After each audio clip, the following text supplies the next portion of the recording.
What's up? What's up, everybody? Welcome to another episode of Let the Madness Begin, LTMB Live, with your host, Will Gaillard. And I'm Mike White. What's up, everybody? Hope everybody's doing well tonight. Let's bring in Facebook. All right, let's see here. Let's go live. What up, Facebook? Hold on, man. You popped the gun, man. My bad, man. I'm just so excited. Can't you tell in my voice, man? Yeah, man. I'm so excited. And the mic wasn't on, man. Now we on. What's up, Facebook? What's going on? My voice is a little bit busted up because of this sickness, but I'm straight. Yeah, I'm straight. It's running kind of slow. Yeah, I know, right? I've never seen it like that. Nah, we'll make it work. We'll make it work. How's everybody doing? Let's see how YouTube's going. We made a few changes too, so yeah, especially on YouTube. Make do we sound okay? Is the picture okay? Yeah. Is everything working all right? Any echoes or anything like that? What's up, Mary? What's up, Wendy? What's up, Jean? YouTube fam, Facebook fam showing up. But we very slowly. But we can't see if anybody's in there because this computer's running slow as well. Wendy says we're good on Facebook. Oh, that's all excellent. Right. Okay. Let me take this off. No marketing. No marketing infringement. Marketing no water bottles or anything. Let's see. All right. So everything's good. All right. Mary says looks good, sounds good. Jean's all good. All right. Okay. All right. I don't know who in the world is in here on Facebook. Chris. Yeah, man. Okay. Chris is in here. All right. So look. Great Court, South Carolina. I don't even know where that's at, man. I think that's upstate. That's got to be. That sounds like some upstate stuff. Man. Maybe. All right. But at least we know we got somebody in here. Facebook, yeah. But Facebook is. What's up, Misty? Lagging up in here right now. So yeah, it could be the computer though. Yeah. Maybe so we had to restart it or something. So if you got something to say to us, we might not see it in real time. All right, so we got a lot to talk about today. There's going to be some stories we probably can't even get to, and we'll have to save those for another day, probably next week, because it feels like we've been bombarded with news over the last 24 to 48 hours. You know what? Like, I can't keep up with it, man. Nah, it's extensive, man. So many things are happening right now. But let's just dive into it. First, we're going to be talking about Matt Lauer, the longtime NBC News journalist, the host of the Today Show for many years, has been fired as a result of some sexual allegations, some sexual assault. Well, sexual misconduct, sexual assault, sexual harassment. I guess you can really fit in all of his actions into all of those different terms. But it seems he was fired. I think it was late Wednesday night. No, late Tuesday night.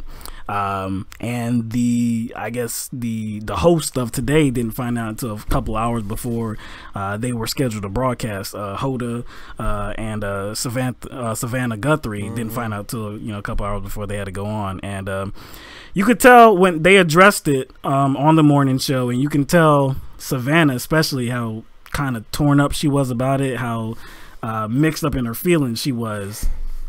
And you have to understand too that she has close relationships with him. They've worked with him for years, and they just found out before they had to go live. Yeah, and I guess to them, it's coming out of nowhere too. Maybe they haven't seen some of this behavior, and maybe. But even though they had never seen any of the behavior, right? I don't know if it had to do with just them being women. But it just seemed like their response was kind of like it covered both ends of it. True. It was very sensitive to the situation without giving the story, like, I guess, more juice than it should get at the time. At the time, because they just found out about it, while at the same time not like calling into question any I guess any accusations from the victim. Right. They did a very good job. No doubt. Yeah. They did a very good job. I mean, maybe it had to do with them being women and how they handled it, but I have no complaint about how they addressed it, because like you said, they didn't really pick sides or anything. They said what all of us could probably understand is that, you know, they have feelings towards Matt, and they have feelings towards this, the accuser as well, and they're happy that she came forward and told her story. So, like I said, it's a very conflicting situation to be in for them. And they would say, it hit us hard. Yeah, and not no doubt, it hit us hard like we're saddened because he got caught. Yeah, it wasn't it's just that. like yeah. It's almost like we're saddened that we worked around him for so long and didn't know that this was going on. Right. You know what I'm saying? So they have those jobs for a reason. They did a real good job. Yeah. But I want to just take a second to give a shout out to Steve. Yeah, what's up, Grumbine. Steve? He's in the house. Real progressives in the house. So we don't want to forget about him. Yeah. If you don't, know about that page, go visit that page. He does a real good job of explaining economics. That's his specialty. No doubt. Yeah, MMT there. Okay, so the NBC News chairman wrote in a memo to the staff. He said, while it is the first complaint about his behavior in the over 20 years he's been at NBC News, we were also presented with reason to believe this may not have been an isolated incident. So the initial, well, I guess the what this centered around, his dismissal, stemmed around an incident that started in 2014 with an employee. Started with the Olympics, and it continued for several months. The employee met with Human Resources on Monday night at NBC. And so I guess talking with them, giving a detailed account of what happened and what continued to happen, they then spoke with Lauer, who I guess he had to admit some of these things were true. And I mean, I respect their swift action. It was swift. It was swift. I respect that, but I'm still left wondering, based off of their statement, whether that is completely true. They have reason to believe that it wasn't an isolated incident. But why? To me, that sounds like they're covering themselves. Yeah. I mean, they are a corporation. They are, a media conglomerate. So it wouldn't surprise me that they would cover themselves that way.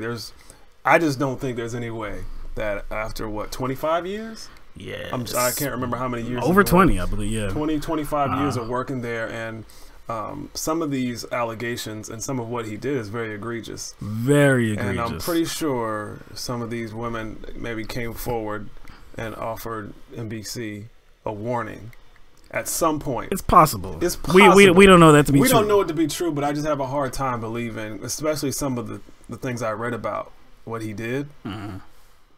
Yeah, so after he was fired and the media got a hold of this and everybody was reporting on this, two more women came forward to NBC and told their story. There were two more allegations.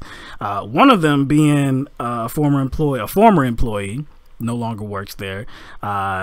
She detailed an account that happened in 2001 when Lauer had supposedly sexually assaulted her, and she said that she felt somewhat helpless and didn't report it because, one, she was ashamed. She's married at the time. She felt ashamed, and she felt like there was going to be some kind of reprisal. She didn't want to jeopardize her job status.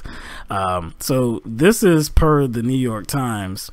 It says, Lauer asked her to his office to discuss a story during a workday. When she sat down, she said he locked the door, which he could do by pressing a button while sitting at his desk. People who worked at NBC said the button was a regular security measure installed for high-profile employees. The woman said Mr. Lauer asked her to unbutton her blouse, which she did. She said the anchor then stepped out from behind his desk, pulled down her pants, bent her over a chair, and had intercourse with her. At some point, she said she passed out with her pants pulled halfway down. She woke up on the floor of his office, and Mr. Lauer had his assistant take her to a nurse. See, that's exactly what I was talking about. You really believe that when the assistant came in there, I don't know if it was a male assistant or a female assistant, but I don't think it matters. I think if they are Matt Lauer's assistant, they possess a certain level of common sense. You know what I'm saying? So if she's being taken to the nurse,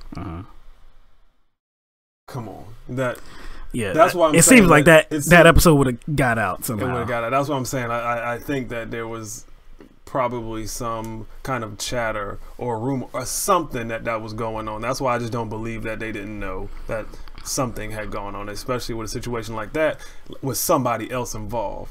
She brought this to NBC News' attention on Wednesday because her then supervisor, who still works there at NBC, she told them, and the woman said that NBC Human Resources, the human resources representative, contacted her about her story.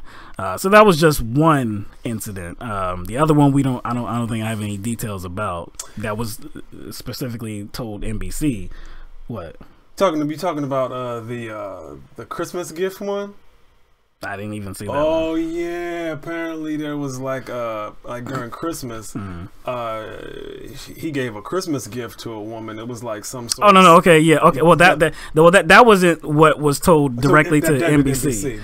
That was from a Variety magazine, the website. They conducted a 2-month investigation into Matt Lauer's behavior at NBC News, or at NBC during his time as Today anchor, and yeah, that's what you're talking about. There were a lot of what you said egregious details that came out. Christmas gift that was a sex toy, and it came with a note. Yeah, that said that detailed what he wanted to do with the sex toy on her.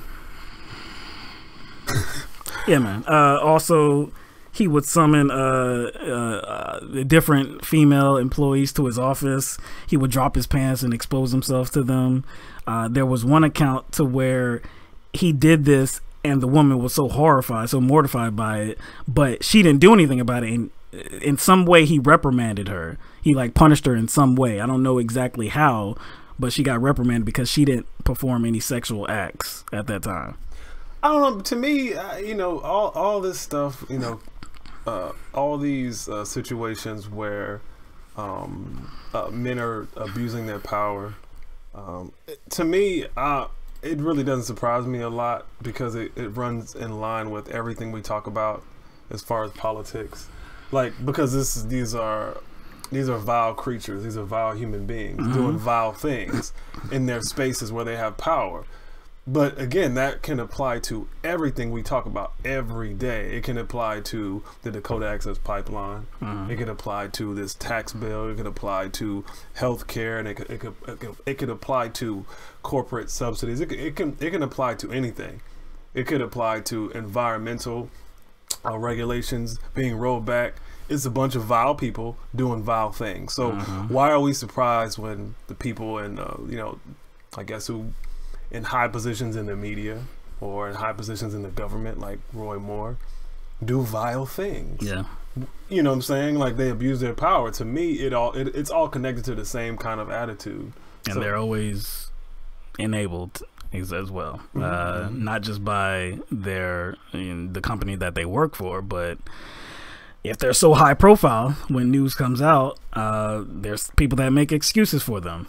And in this case, a high profile person kind of defended Matt Lauer.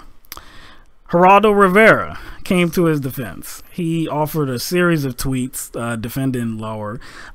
He said that the news is a flirty business. Now, there's some other things he said as well, but just that the news is a flirty business. I could say accounting is a flirty business. I could say whatever, sanitation work is a flirty business. I could say doing let's see. I could say anything. You can really put anything in there. Working at the DMV, dog. Working at the DMV. Any kind of office setting. Anything that's in the office, man. Insurance. Anything that's in the office where you have men and women, and that doesn't even have to be men and women. You just have people there. Sometimes they're going to get familiar with each other. They're going to be attracted to each other, and sometimes things happen. The news is a flirty business. That is not an excuse to perform sexual harassment. That's not an excuse to be improper with other work associates, especially ones that you're the boss of. It just sounds like he's trying to establish some sort of special set of rules for the news industry or for the media industry, but why is he doing that? Because he works in that same industry. He does. I mean, I think people with common sense know what flirting is. I don't care. It's not sexual harassment. Even people who cross the line know that they are crossing the line. Most people with common sense know what flirting is, and then they know what like sexual harassment is. Right. So, and we've said this before too, especially when you are like, when your position outranks somebody else, you don't even want to flirt. Yeah. First of all, you shouldn't even do it. You shouldn't even be flirting. You shouldn't do it at all. But if you do, you better have the greenest light of them all. You better, I mean, you probably shouldn't even be the one that initiates any kind of sexual encounters or anything like that. It should come from the person that is below you. So you think Geraldo is saying a lot of maybe the potential allegations against Lauer are mistaken flirting or something like that? Didn't he mention, because he went on just a Twitter rant about this. It was frantic. He mentioned something about regretful sex, didn't he? Yeah. He talked about how a lot of I guess he was kind of like summing it up. Like some of these situations were about regrettable sex. Kind of sounds like that chief, the editor-in-chief at Breitbart was saying the same damn thing. Well, it sounds like he's trying to cover himself. That's why I think it was so frantic, because he's trying to cover himself because maybe he has some skeletons. You know what I'm saying? He said that he thinks that the people that are, or I guess some of the people that are coming forward, they're doing so because of revenge, because of some kind of, I guess these relationships parted not amicably, and that women are coming forward to just try to get back at them because they're trying to be vengeful. But see, that's the problem. See, that's why a boss shouldn't engage in this kind of activity with somebody that's below them, because you know that's probably, I mean, that's a likely result. So and you're going to look bad because of it, no matter what. It is your fault. So he's electing to, I guess, highlight one egregious activity to cover up for others. But my thing is, like, whether it happens or not, okay, regretful sex or revenge or mistaken flirting, maybe that happens, okay. But if you're going to go on a rant, you can't go on a rant about those things, about these situations that are being brought up. You can't be sparked by these situations that don't match up with what you're ranting about. That's what I was gonna say. Like, how does this line up with the Matt Lauer situation? Yeah, but it wasn't just the Matt Lauer situation. He kind of did it. He kind of glossed over it. It was kind of all these situations coming out, but all of these situations coming out have details and they have facts to them. So they just don't line up with where his ranting is going. It's just kind of like ranting out of context. Fox News issued a statement and said Geraldo's tweets do not reflect the views of Fox News or its management. We were troubled by his comments and are addressing them with him. You can't come. We know what Fox News is. I mean, but even them, they can't come out looking bad on this, especially their detailed past in this forum.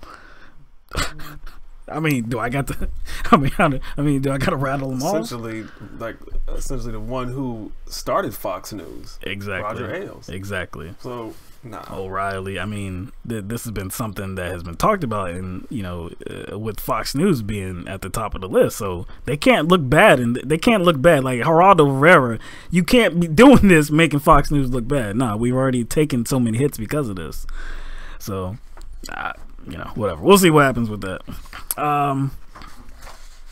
Now, to Matt Lauer's part, he was pretty silent on Wednesday. I believe people were, I guess media was reaching out to him to deliver a statement, something, but he didn't. Not until Thursday. And he said a statement. He said he said no words to express my sorrow and regret for the pain I've caused. He said he was truly sorry. He also said some of what is being said about me is untrue or mischaracterized. So again, that's where I have a problem. I think there was another case we detailed. I believe it was Al Franken. It was Al Franken, I believe, where he said, yeah, he's sorry, but this isn't this isn't the time to say but anything. If some of it is true, if you're gonna say that some of it is true, nobody's gonna believe that all of it is not true. And how about this? This is why I don't like it.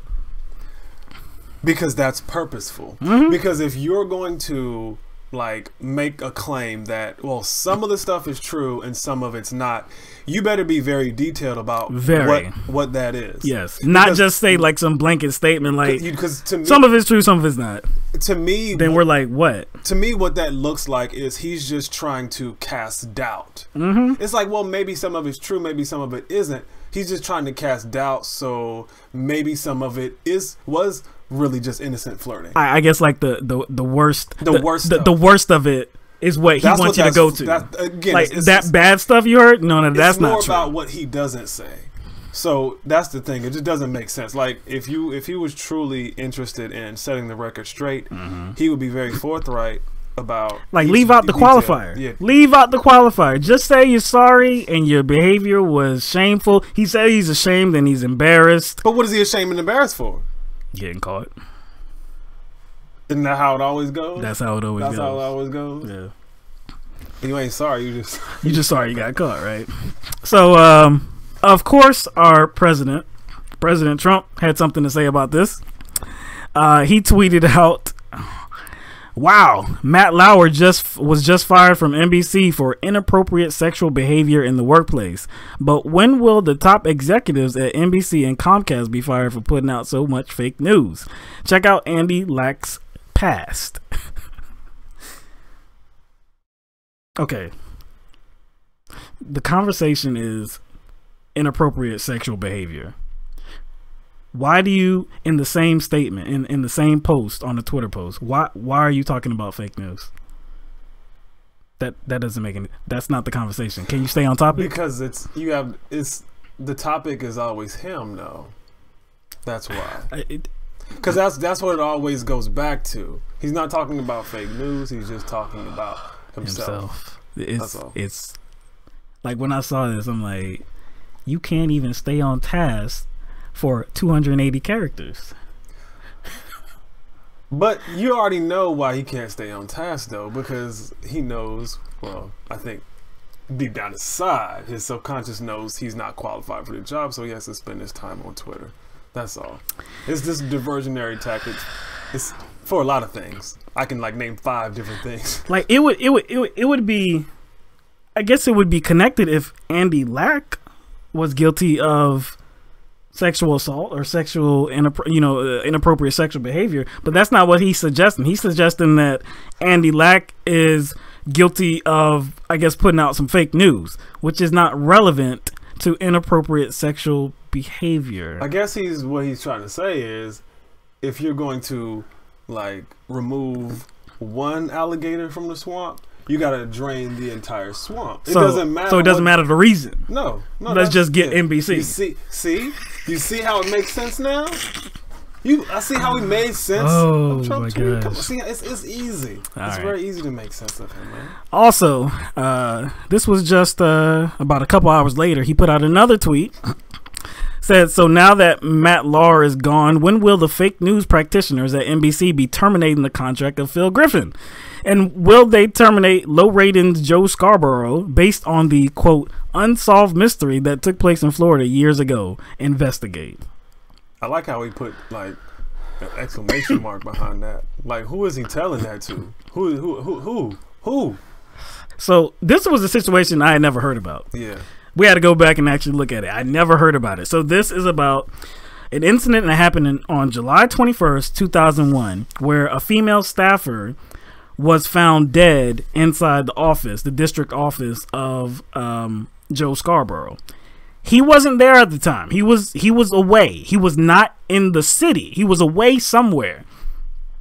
They don't know how long she was dead for, but upon the autopsy, I believe. And, so upon an investigation. And upon the investigation, they found that it was an undisclosed heart condition that made her fall, and then she hit her head on the table, and she died. They don't know how long she was, they don't know how long she was sitting there for, but he was not looked at as a suspect in this death.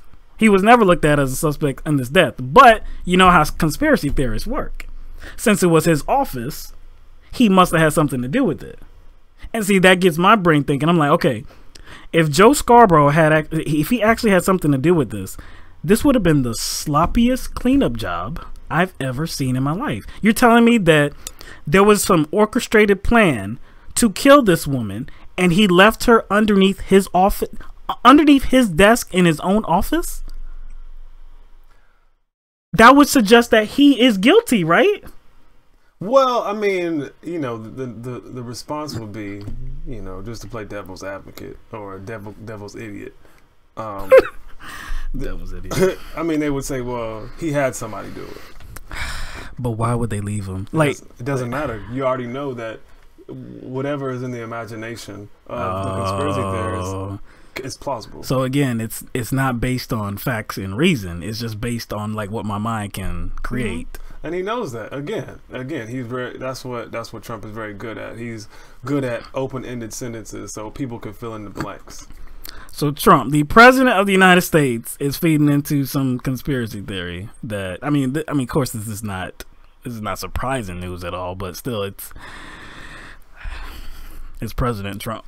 Now on Thursday, Joe Scarborough on NBC said that he said that during the campaign, people close to Trump told him that Trump has early stages of dementia. You know, I wouldn't discount that. I'm definitely not dismissing that. I wouldn't discount that. From what we're seeing, the behavior during his presidency? During his presidency, the things he says and the things he says he didn't say or didn't do. You know what I'm saying? You can't discount it. Because it's not just irrational behavior that we're seeing. It's behavior that sometimes looks crazy. That is so nonsensical. It doesn't look like a rational man would do something like that. Maybe we're mistaking that for maybe a part of his personality. Maybe we've messed up on that. Maybe we think it's like, oh, this is Trump being Trump, and maybe this is just Trump being. This is dementia Trump. That's what I'm saying. Like, we know he's a narcissist. We know he's a megalomaniac, but he's old too. Yeah, he's old too. He's old too. Interesting. I don't know. All right, so that's where we're going to leave it for Facebook. Facebook, we got the link to come over to YouTube to see the rest of the stream. Thank you for being here, and we will see you there. All right, so we're going to keep going. Yeah, more Trump. We're going to keep going with Trump. That wasn't the only thing that Trump tweeted out on Wednesday. So late Tuesday night, early Wednesday morning, President Trump retweeted 3 videos from a woman named Jada Franson. Now, the videos were entitled "Muslim Migrant Beats Up Dutch Boy on Crutches." That was one video. The second one, "Muslim Destroys a Statue of Virgin Mary." Third one, "Islamist mob pushes teenage boy off roof and beats him to death." These were the tweets that President Trump, the president of the United States, retweeted on Twitter early Wednesday morning. Now, a little bit about the woman that the videos were coming from, Jada Franson. She's the deputy leader of Britain First, which is a far-right British organization that routinely campaigns against multiculturalism and who is seemingly openly anti-Muslim, anti-Islam. Britain First is an organization that is against the Islamization of the United Kingdom. Essentially, Britain First is a hate group. I mean, that's what they are. So, in doing what Trump did and retweeting these videos, he retweeted videos coming from a hate group. That's what he did. He retweeted 3 videos from a hate group. But this is right. This is right up Trump's alley. It is. You know, people may say it's like, I don't know, distracting. It's a diversionary tactic. You know, whether it takes focus away from other important issues or whether it takes away from him being unqualified, which I think a part of it is. He just kind of tweets things because that's really all he knows how to do. or whether it's designed to be some sort of distraction from the Mueller investigation. All those things could be true. Yes, they're all possible. But there's a definite problem and potential consequences of him empowering the far right. If you're going to treat it like there's no consequences, even if it is a diversionary tactic, even if it is a distraction, there's people who are empowered by it and kind of are ingratiated by these tweets, and they think that the president of the United States supports them, is with them. Yeah. So what do you think that's going to do as far as if they feel that they want to go out and, you know, cause some problems? All the things that you said are possible. That is just a diversion, a distraction. But what's also possible is that this is just Trump. He agrees with the far right. He agrees with the hateful view. Now, one of the problems with what, I mean, aside from the fact that they were you know, it was a hateful message that was being promoted, these are unverified videos. Now, one of the videos, the one that was Muslim migrant beats up Dutch boy, a spokeswoman, this is from the BBC, a spokesperson from the Dutch Public Prosecution Service told the BBC that the person arrested for the attack was born and raised in the Netherlands and was not a migrant as claimed in the social media post. Also, it was confirmed on Twitter from the Netherlands embassy. Real Donald Trump, facts do matter. The perpetrator of the violent act in this video was born and raised in the Netherlands. He received and completed his sentence under Dutch law. So that was debunked. So again, like, and we talked about this, I don't know how many times we've talked about this in the past, but you remember the post that he shared on Twitter. It was a retweet promoting some false statistics, some murder statistics, saying that more, pretty much the large majority of white people that are killed by black people, which is obviously false. It's by white people. But he shared that too. Of course, that was unverified. It's absolutely false. But here he is then doing something just the same. Another one of the videos where I believe that was the one where the Muslim destroys the statue of Virgin Mary.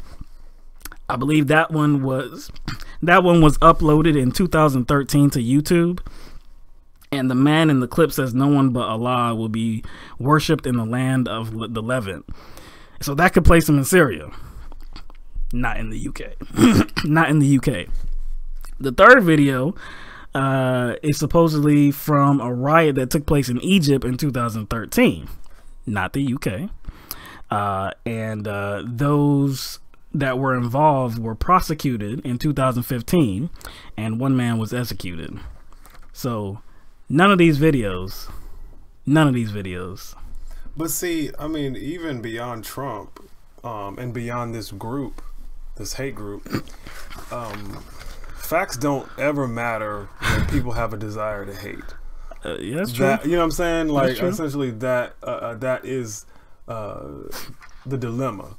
Like, when you're looking for something to be outraged by, if it's a specific group, in this case it's Muslims, there's actually not going to be enough. There's not going to be enough like incidents for you to be outraged about. It's just not. Or you are constantly have to be satiated by them. And so when you have to go out of your way to kind of create them. So it's not necessarily a demonstration for onlookers or people you're trying to influence. It's more for the person trying to kind of create this false outrage to kind of justify their own hate. Like I said, facts don't matter when you want to hate. But we have to look at more, I guess, who these tweets are aimed at. That's what I'm saying. They're aimed at his base. They're aimed at his base because he has to keep them alive, because if he doesn't, he knows he's done. But okay, Trump out of his own mouth will say that I remember seeing a video clip where he said he's the least racist person that there is, right? Which is funny when you hear his language, when you see the things that he does. But if that's true, and all of his supporters say that no, he's not racist, no, he's about patriotism, and he you know, the Muslim ban, and talking about Mexicans. That's not racist. He's just trying to do what's best for the country, America first, right? Okay, so if that is true, one must ask, what was President Trump trying to say when he retweeted these videos? Like, exactly what message was he trying to get across? Because let's say I tweeted out some videos, retweeted some videos. One said, white man beats up innocent black kid on the street. Or like, but it was a series of tweets where the message was, I'm clearly going after white men. Or if you said something like, typical or normal Christian white male, mugs and assaults elderly black lady. Right. What message would and it's not just one video. Like I said, this was a succession of videos, at least 3. What message would you be promoting? It would be clear what your message is. So it's funny that people say, like, okay, Donald Trump is not a bigot, right? Donald Trump is not a bigot. Okay, he's not hateful, he's not racist. So Jemele Hill should have been fired for calling him a white supremacist, right? Right? According to Donald Trump and according to his press secretary. Yeah, because these actions don't scream at you that he's a bigot, he's a racist, he's a white supremacist. They don't scream at who? Who do they not scream at? Do they? You see what I'm saying? Who? Like, who in their right mind that has I guess a moderate level of common sense does this not scream at? Who? You see what I'm saying? I'm asking that question seriously. It would be the people that believe the way it seems he believes. So it's again. But are saying that we're not bigots. So you have to see Trump as a symbol. So not necessarily as a person. So people's response to him is really not a response to him. It's a response to themselves and maybe some people that they love. Yes. Because I'm saying, so I'm pretty sure there's a lot of Trumps in their family. That's why I say I don't look at Trump as a singular being or this singular person to just like judge and look at him as some sort of problem in a vacuum. Like I said, I call him a pimple. He's America's pimple. He kind of like, and he kind of exposes everybody because to me, he exposes those who defend him. And again, I guarantee you, a lot of people probably have family that they love. See, the thing is, this is not an isolated. This was never an isolated incident. We always look at his body of work, and when we're talking about what happened in Charlottesville, how he came out, he didn't say anything about condemning the actions of the far right, these the anti. I mean, well, not anti, but the alt-right people, the neo-Nazis. He had nothing to say until his Confederate monument stance. Until his second speech, and then he called him out. But then he said there were some of there that were very good people. It's just like I said, you look at the body of work, and Donald Trump is a white supremacist. So basically, I'm sorry, that's the truth. So basically, Confederate monument sympathizers, neo-Nazis, white supremacists. There's some good people in that bunch. Right. But there's no good people in just a bunch of players who are kneeling.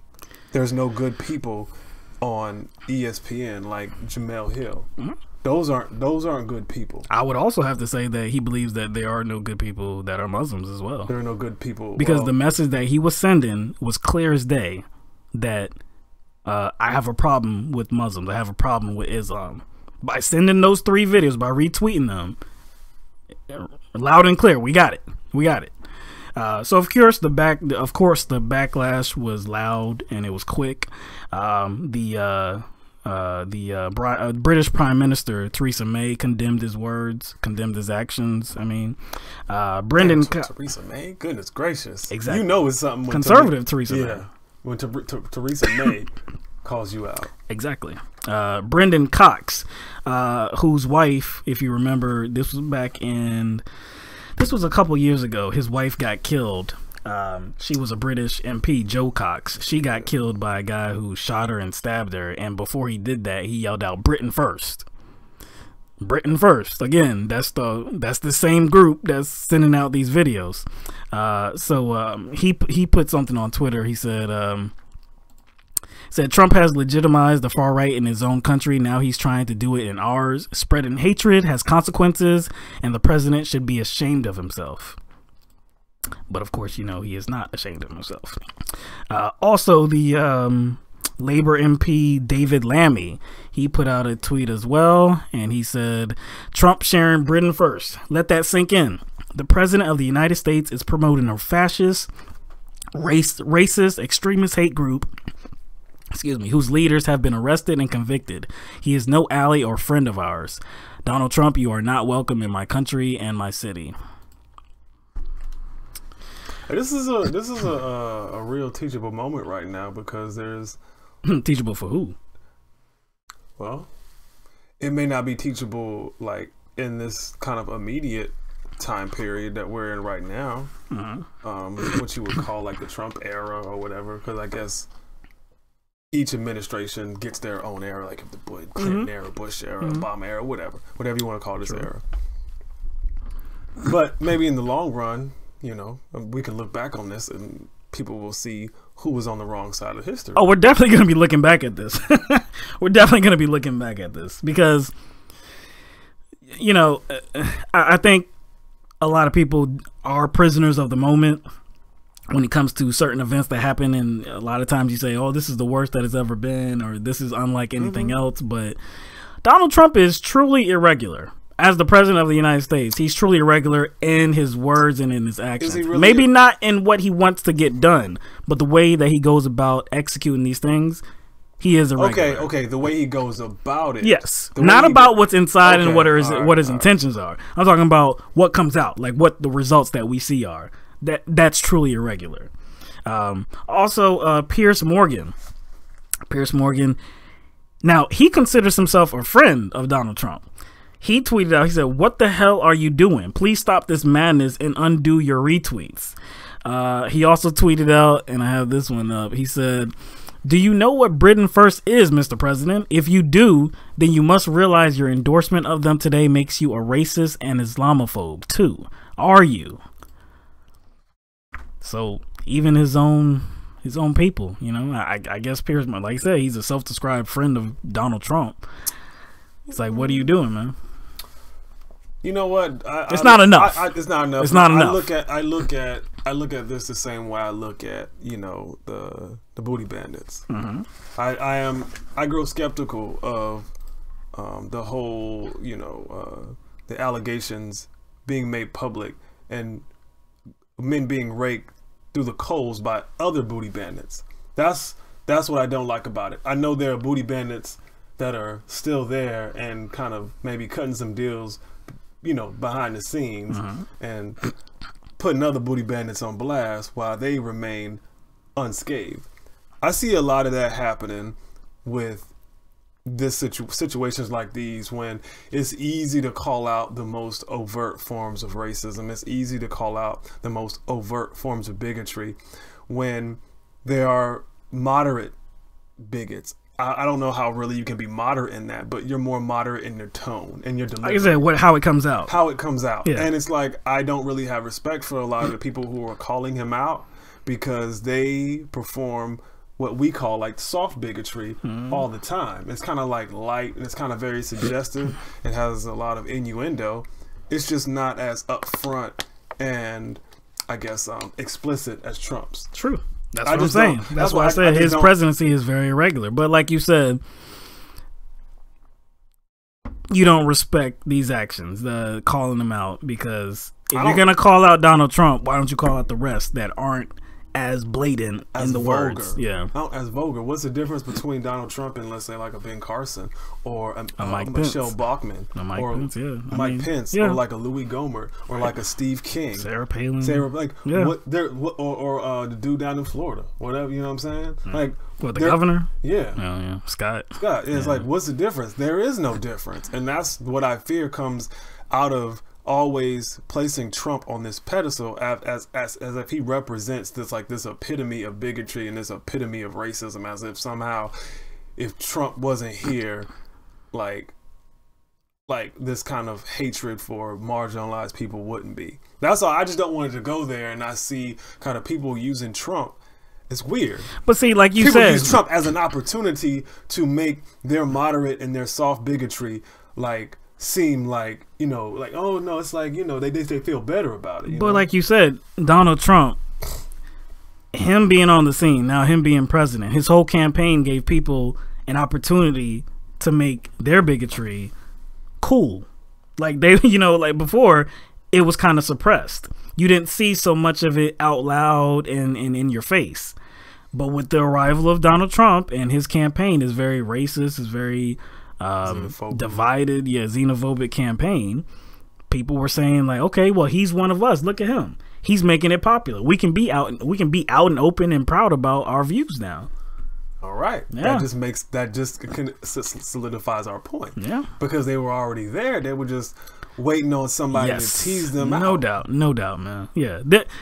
That's why Donald Trump, the presidency of Donald Trump has changed absolutely nothing in this country. All it has done is made it more visible. What exactly are the emotions, the feelings as it pertains to like race and culture? And it was always there, and it exposes people's fears too. Yeah, it was always there though. Now, leave it to Sarah Huckabee Sanders to defend Donald Trump's actions, as she always has to do. You know, damn, the job of this woman, man. You gotta feel sorry for her, right? Mike, you gotta feel sorry for her, man. To defend, I mean, consistently, time again. Huckabee Sanders has to defend Donald Trump's words. Did somebody hold a gun to her head and say, you have to take this job? Did somebody say, I'm gonna kill your family, you better take this job, I'm gonna kill your family? Or did somebody say, nah, you know what, I was about to be mad rude, dog. I was about to be mad rude, but I ain't gonna do it. Let's just get to what she said about it. Whether it's a real video, the threat is real, and that is what the president is talking about. That's what the president is focused on, is dealing with those real threats, and those are real no matter how you look at it. So does it matter if it's a fake video? Look, I'm not talking about the nature of the video. I think you're focusing on the wrong thing. The threat is real, and that's what the president is talking about, is the need for national security, the need for military spending, and those are very real things. There's nothing fake about that. So why man? Did you see that smile? We didn't put that picture up. We didn't put that. That was a picture that was on the video, man. I just left that. Looked more like a grimace. It did. But if you're asking me if I feel sorry for her, hell no. But if you, in comparison to maybe another press secretary, Sean Spicer, at least he showed some kind of.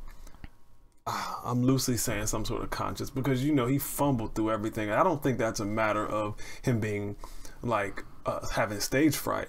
I think he was overly nervous and overly like conscious of himself having to constantly defend the indefensible. She seems like she is very willing, because she's creating. So she pretty much said that it doesn't matter if the videos were real or not. What matters is that the threat is real. So she has to, like I said, she has to stick to the talking points. We need border security. We're fighting terrorism. But that has nothing to do with pushing a hateful agenda. That has nothing to do with retweeting some group that, of course, is very hateful in their position. You don't want to answer that question, though. You have to stick to those talking points, because what do you have to do? You have to defend the words and the actions of Donald Trump. But then, like, it's like a logical shit circle, because, like, you're creating the threat with the fake videos. You're creating the fear with the fake videos. And then saying, well, you're scaring people unnecessarily. And then now you're saying people's, as a consequence to people being scared, you say, well, they're a threat. Yeah, the threat is real now because I made it real. You know, it's like, it's kind of like this. It's like, you know those very publicized cases of, let's say, like women killing their children, like Susan Smith, something like that. Casey Anthony got off, but we all know. Right. Or like Jean Bonnet, or there was what's the other one? There's one where you drowned her kids. Well, she like drowned 5 of them. Did that happen? Yes, it happened. But what if I put out a bunch of fake videos showing that supposedly happening when they weren't really happening? What if they were fake? And I said, well, it has happened, hasn't it? So it really doesn't matter that I put that out there, these such situations that they really didn't happen in. It just matters that the threat is real. Like, how would I look if I did that? Twitter is used so that Donald Trump can push his own message, whether it's real or not, whether it has any legitimacy to it or not. Donald Trump uses this as his own media organization so that he can put his words out there, instill fear into people, give them the truth about what's really going on, even if that truth is complete bullshit. But again, though, we can't have that without, like, it doesn't have enough gas to it by itself, in my opinion. No, it needs people. Yeah, and I think, again, it needs people. And then the press secretary is probably the main person, in my opinion. You know what I'm saying? Look, man, it's what did we say? Or no, not what did we say? But we also Keith Olbermann. We also have a lot of people who like and love his tweets. Now, maybe some of them are bots. We don't know, but there's a lot of people who protect Donald Trump. A lot of regular people. They exist. There's a lot of them. Look, like I said, it seems like Keith Olbermann's words are ringing more valid by the day. 13 months. Yeah, he said in 13 months he expects that President Donald Trump to either be removed from office or to resign himself. And like I said, it just seems like things keep escalating.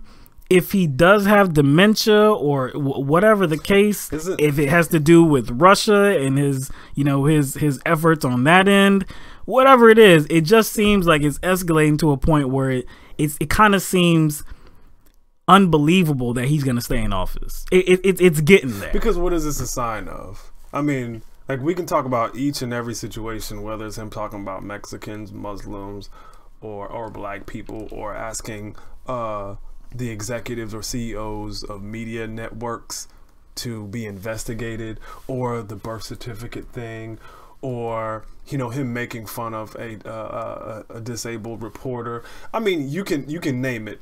Blood coming out of you know where. You can go down the line. There's 1,000 things. So it's like, to me, it's not about, ooh, those things are so vile. Ooh, those things are so disrespectful. To me, it's more about anybody or any person, not just the president, who kind of would engage the word like that.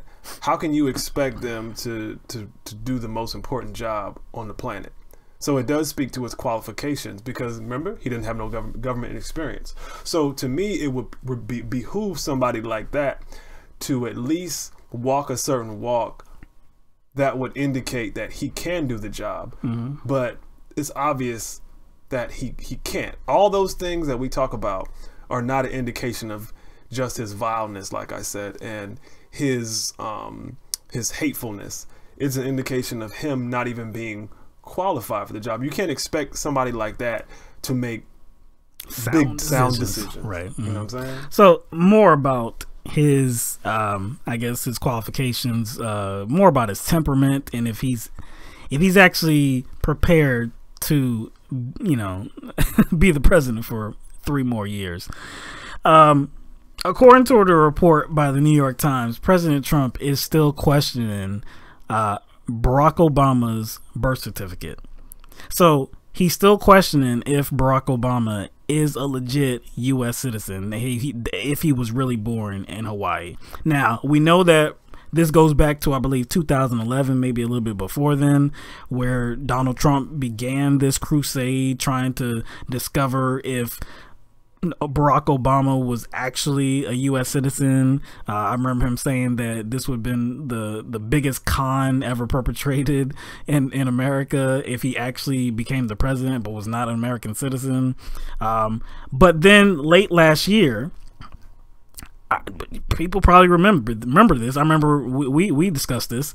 He was on a stage. It was late last year before the election, and he emphatically said that President Obama is a U.S. citizen. He was, in fact, born here in the United States. So he said that. What also he said during that event was that the whole birther movement was started by Hillary Clinton, which was funny. That was funny as well. Yeah, so this is still a thing. He's still been talking about this, about questioning Barack Obama's birth certificate. Also, what he's questioning is, do you remember the Access Hollywood video where grab him by the pussy? Yeah, where he was in a video with Billy Bush, and they were just talking. He called it locker room talk. He was talking about women, and he said, "Yeah, grab him by the you know what." And he says that, according to the New York Times, they are saying that he questions that was actually him, that was actually his voice. He says, we don't think that was me on that tape. Now, that would be miraculous. Now, the first part of that, questioning the birth certificate, like that's not surprising to me at all. But if he is actually questioning if his voice was the one on that Access Hollywood tape, then I think I'm going to go all the way over to, yeah, this dude has dementia. This dude is legit, like, he's having mental episodes. Because it's actually, again, if you just take that moment in a vacuum where he was on the bus, okay, but there was a lot of stuff surrounding that, especially after it came out. Yes. Not only was there a lot of, I guess, coverage of it, and people defending him, he came out and offered an apology. His own words. He said that he was sorry. He apologized for it. Also, what happened was Billy Bush got fired because of that. So what you're saying is, since that, well, he's suggesting that wasn't his voice, shouldn't Billy Bush come forward and be like, wait a second, I got fired for a fake video, fake audio? But has he? Billy Bush hasn't said anything like that. He just got fired. He didn't say nothing about it. But why would the network fire him if they didn't verify that was... If it was fake, then what would be the reason for the firing? Why would Billy Bush accept that without saying something in the media? That's what I'm saying. If this is true. Now, of course, there was a senior official at the White House that said the report by the New York Times was not true, and Donald Trump is not questioning whether his voice was fake. So I don't know where the New York Times is getting their sources from or not. But I'm just saying, if that's true, that's alarming. That's legit alarming. If he's actually questioning something that he already apologized for and something that Billy Bush has already been fired for without questioning it before, you're questioning it now. Like maybe he's doing all this to run interference for what the Republicans want to do. But see, maybe he's running, like, maybe he is. Well, maybe he's inadvertently doing it. It doesn't always. You don't always have to be like a conscious agent. Yeah, I get that. They can use you as an agent and you not know it. You know what I'm saying? Just because of your personality. So maybe, maybe they're just using him. But see, that would only make sense to me if, let's say Donald Trump was doing something in the background that he didn't want getting out. That would make sense. But the things that he wants done is very public, like his whole agenda, like the wall, tax reform, the Muslim ban. These things are very public. If you actually want to get these things done, you would actually be talking about that to convince people this pattern, this path that you're taking is the right way. You need to drum up some more support to actually execute your plan. You don't need to distract people with all of this stuff that you are doing. That's not going to get anything done. I don't see, that's the thing. Like, do we really think any of these plans are Trump's? Maybe he benefits from those plans, but do we really believe this tax plan is Trump's plan? This is a plan that Republicans and some Democrats, very few, back. They don't back it because Trump backs it. They back it because corporations back it. Same thing with the repeal of the Affordable Care Act. It's not really, that's not necessarily Trump's claim to fame or his baby. That's been an aim for Republicans since 2009. So, but if it's Republicans, it's also Trump too, though. Yeah, but I'm just saying, I don't think they actually need Trump to do it. I do think Trump offers a good distraction. They don't need Trump to bomb Yemen. They really don't. No, they don't really. I don't think they even need Trump if they wanted to go to war with North Korea. But you think that all of this, all these distractions, you think that actually helps the tax reform fight? I don't think it does, because, like I said, maybe you need more support. See, we're us. We're us. Yeah, you see what I'm saying? Like, you know what I'm saying? Like, if you're talking about us and maybe people who watch stuff like shows like ours, you're talking about, you know, people with kind of a mindset that is more broad, and they can broadly talk about issues. So maybe you're saying this. All right. Maybe the regular American. So the things that he wants done are bad, right? Let's say that the things that he wants done are bad, and they're bad for American interests. Most of us, right? So to distract media organizations from talking about how bad that those things actually are, let's talk about all these distractions so that people don't actually get that education. Well, I would say this. I do believe there is definitely a balance. I don't believe in this, like, why are we talking about X when there are more important issues? Why are we talking about Y while there are more important issues? When, like, people prioritize issues, and there's not some sort of, like, official tier. You know what I'm saying? There's not some sort of official grade that we give things and say, you know what, this is the grade we give this, and so we'll talk about that because that gives a priority. So there has to be a balance to it, but I think that Trump may unknowingly or knowingly provide an imbalance to it. You know what I'm saying? Because we can always talk about how bad Trump is, because I do see sometimes the conversation going there amongst regular folk, where on social media, wherever circle I'm in at the time, I do see people tend to focus on Trump, saying things like, "Oh, he's dragging this country down," or I'm like, in a way, he is, yes. But it's not just him alone. But it's not just him alone. Yeah. It's just kind of like the optics of him is dragging the country down, yes. But really, I don't think we actually need a figure like Trump to remain the imperial power that we have been. I just say that maybe he can act as a distraction for some Americans. That's all I'm saying. There's people who talk about Trump responsibly and still cover the other issues that matter. But we have to acknowledge that there are people who don't, and they still talk about America as if represents this beacon of hope for the entire world, and Trump is ruining it. That's the kind of thing I'm talking about. You know what I mean? Well, on this, a very unlikely defender of Trump came forward. That's Lindsey Graham. Senator Lindsey Graham from South Carolina came forward to kind of defend Trump from the media. This is what Lindsey Graham had to say. The fact that he's going back there right now, in the midst of everything you and I have discussed, does that concern you at this point? You know, what concerns me about the American press is this endless attempt to label the guy as some kind of kook, not fit to be president. Okay. He's not a... Go ahead. No, go. Yeah, yeah. So they were talking about all these distractions, you know, talking about the birther issue and talking about the Access Hollywood tape, of course, the Muslim videos. And Lindsey Graham is very fed up with the media because they're trying to paint him as this kook, somebody that is not capable of being president. But, you know, the internet has a long memory. Oh, I know. Yes, I know where this is going. Yeah, the internet has a long memory because, you know, Lindsey Graham, he ran for president, right? He ran for president. Yeah. This is a video clip from, I believe, February 2016. I'm not going to try to get into the mind of Donald Trump because I don't think there's a whole lot of space there. I think he's a kook. I think he's crazy. I think he's unfit for office. Wait a second. Wait. Wow. Wait a second. So not see now. It would have been something if he used the same word, kook, too. Though. He said one.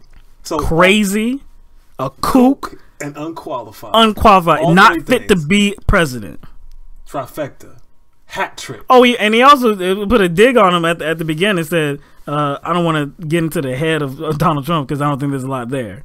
I don't think there's much there. So basically, he's crazy. But now, again, so you see, but now he's defending them. That's exactly what I'm talking about. Lindsey Graham loves this kind of a demented approach to life, to economics, even culturally. Trump has culturally. He likes that himself, and he's defending Trump because he has some, I guess, some of those same traits. It's hard being a politician, isn't it? Because, you know, you're saddled with the responsibility of trying to be objective, you know, trying to project objectivity. But again, like I said, the internet has a very long memory. But was he really even projecting? Like, he said the same word, though. He said, see, the media's trying to label this guy as a kook. When just over a year ago, you called him a kook. The same exact word. So he labeled him a kook. Yes. Now, you're telling me, through all of the actions of Donald Trump, past that point where you did call him a kook, you're telling me he's less of a kook now? Hey, man. Hey. He's less of a kook? Hey. The thing, because it's been a long time. He was one of Donald Trump's main opponents. It's been a long time since then, man. It's been a long time. Maybe Republicans have to come together. Maybe Lindsey Graham recognizes that Trump has turned over a new leaf. Again, if you look at that leaf, past that point, past February 6, 2016, if you look at the leaf from that point, what kind of leaf is that? Is it a leaf that somebody like Lindsey Graham supports because it wasn't acceptable back then? But you haven't. But see, apparently Lindsey Graham has been able to experience the change in ways that we have not, Will. We have to look at it like that. I can't even turn my mouth enough, man. That's funny, man. Like I said, the internet has a long memory, man. But I mean, I do think it's funny where it's like we can't even analyze anything that's coming from Trump. You can't. Like, again, it's like all we're doing is, and all most of the media is doing is just kind of repeating back what he says. It's not really a lot to interpret here. No, because he's giving you exactly. I mean, like there's nothing to interpret because he's being very blatant in his actions and his words. It's very flagrant. But somebody like Lindsey Graham or Sarah Huckabee Sanders, all these supporters who, like, not even a year ago, he wasn't a supporter of Trump. He called him a kook. But like you say, what's your favorite, the kind of terminology to use? You got to twist yourself up into pretzels. Twist yourself into a pretzel, trying to defend the president of the United States, man. But you're doing a bad job when we got video evidence that you're full of it, man. He looks like a nice, thick, salty one, too. Thick, salty pretzel. I want to talk about what the media's talking about. I want to defend Donald Trump, man. He's capable. All right, so on Tuesday, we kind of talked about how there was a debate that was going to take place later that night. It was the tax reform debate, and it was going to feature Bernie Sanders and Ted Cruz again. Forget about the other two. I don't even want to forget about them other two that were there. It was the main attractions were Bernie Sanders and Ted Cruz. Undercards. Yeah. Yeah, the other two were the undercard. But anyway, yeah, they were talking about tax reform. I didn't see the whole thing. I saw a little bit of it, and snooze fest. Okay, not a lot to discuss here. Not a lot to discuss. There was nothing new that was brought to the table. Nothing new. There was nothing new. There was no education that I got out of it. If anybody had paid a little bit of attention to tax reform, or even Bernie Sanders, or who Ted Cruz is, I don't believe you got anything out of this. But they did talk about the Senate tax reform bill. And Ted Cruz, man, he's a slimy dude, man. Slimy dude. So he read off a statement from the last tax reform debate that him and Bernie were at. And he said that Bernie's plan is that everyone's taxes be raised, including the middle class. And that's true. That's true. But he conveniently forgot to add the other part of it into it. He just left it at Bernie wants to raise everybody's taxes. How you like that? He wants to scare everybody.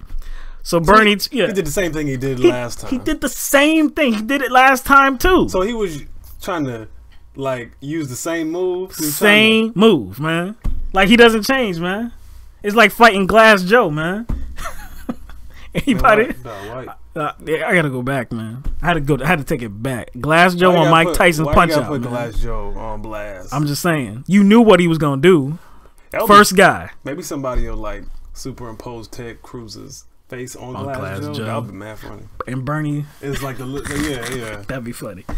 But yeah, he purposely left that part out because, like I said, he wants to fearmonger and say that under Bernie's plan, you're gonna be worse off. He conveniently forgot to say that Bernie's plan included healthcare. I mean, that was the reason why everybody's taxes were going to be raised, so that we could fund single-payer universal healthcare, and you would have a better overall situation because you wouldn't be paying copays, deductibles, and any premiums. You have a better situation for yourself, more money in your pocket. That's why Republicans leave out all the things that people will be losing. Yes. When they talk about the tax benefit, they purposely leave out all the entitlements that people would be losing and don't calculate that into people's burden or their expenses. Yep. So also in defense of the Senate tax reform bill, Cruz argued that he said, quote, if you're a taxpayer, this bill benefits you. Now, okay, we have talked about this tax reform bill many times, the House version and the Senate version. Let's talk about the Senate version, okay? Now, the CBO, the Congressional Budget Office, has estimated that over 10 years, this bill would raise the deficit by $1.4 trillion. And after that, even more, okay? Now, these Republicans say that, yeah, if you're a taxpayer, this bill will help you. Now, it will help some people. Now, and I'm not just talking about rich people and corporations. For some people, the middle class, poor people, it will help to some degree for maybe a couple of years or so.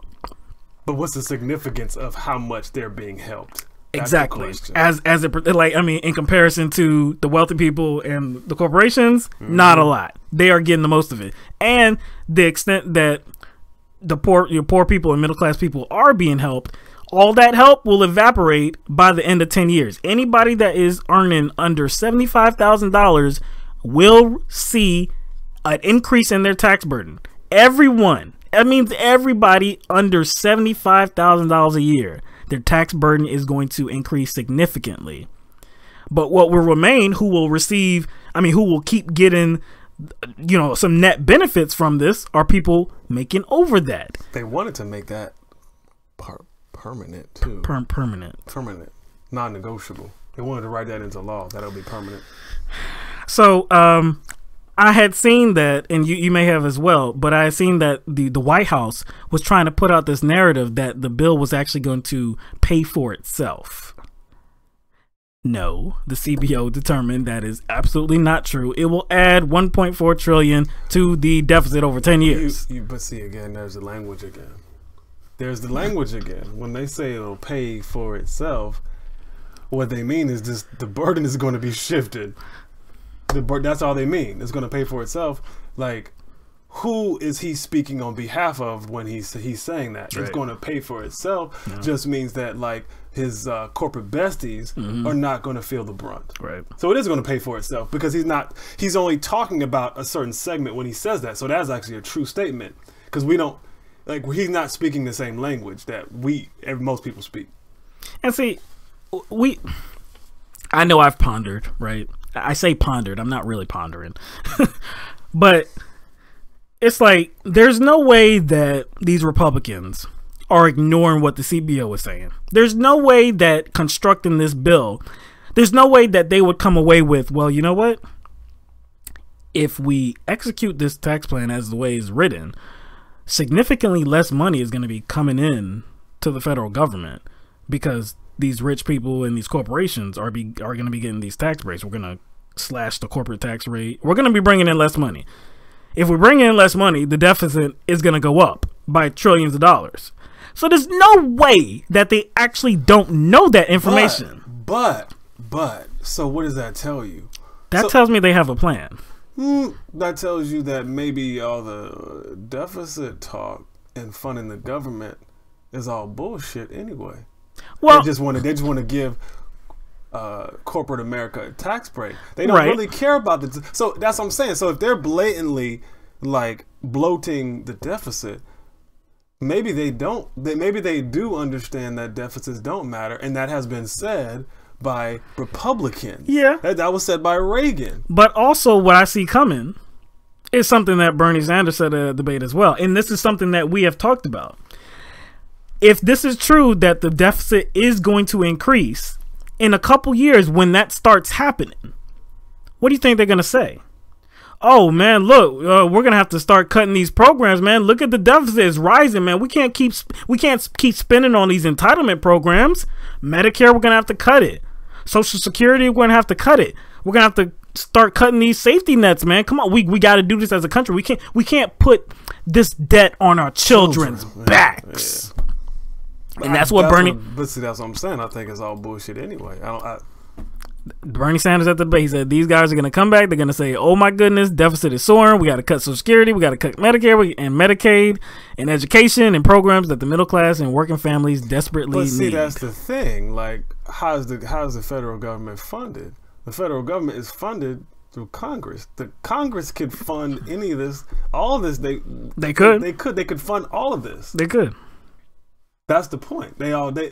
So they rail on about the deficit when they know that it's possible for it not to exist because they can fund it. Especially like when they signed the defense authorization. No, they didn't sign it. They just kind of renewed it. They just funded the government through the defense the NDAA. Mm-hmm. And it was like what 700? They gave 700 something billion. Where'd that money come from? Like bam, just like that. Just came from. They keystrokes. So right? if they really wanted to fund these entitlements, they could do it. Well, Mike, be careful. They can do it without. They can do it without these. You could do it without high corporate taxes too, if you really wanted to. Well, hold up, Mike. Be careful. It sounds like you're talking kind of about like modern monetary theory. I don't know anything about that. I know nothing about that. It sounds like you're saying that the U.S. government is a sovereign nation and we can fund whatever we want to. We can spend as much as we want to because we write the money. I mean, we make the money. We can do whatever we want to. Who has the power to issue currency? Who controls that? And who controls that? I'm just saying, who controls that? Is that the government? Congress.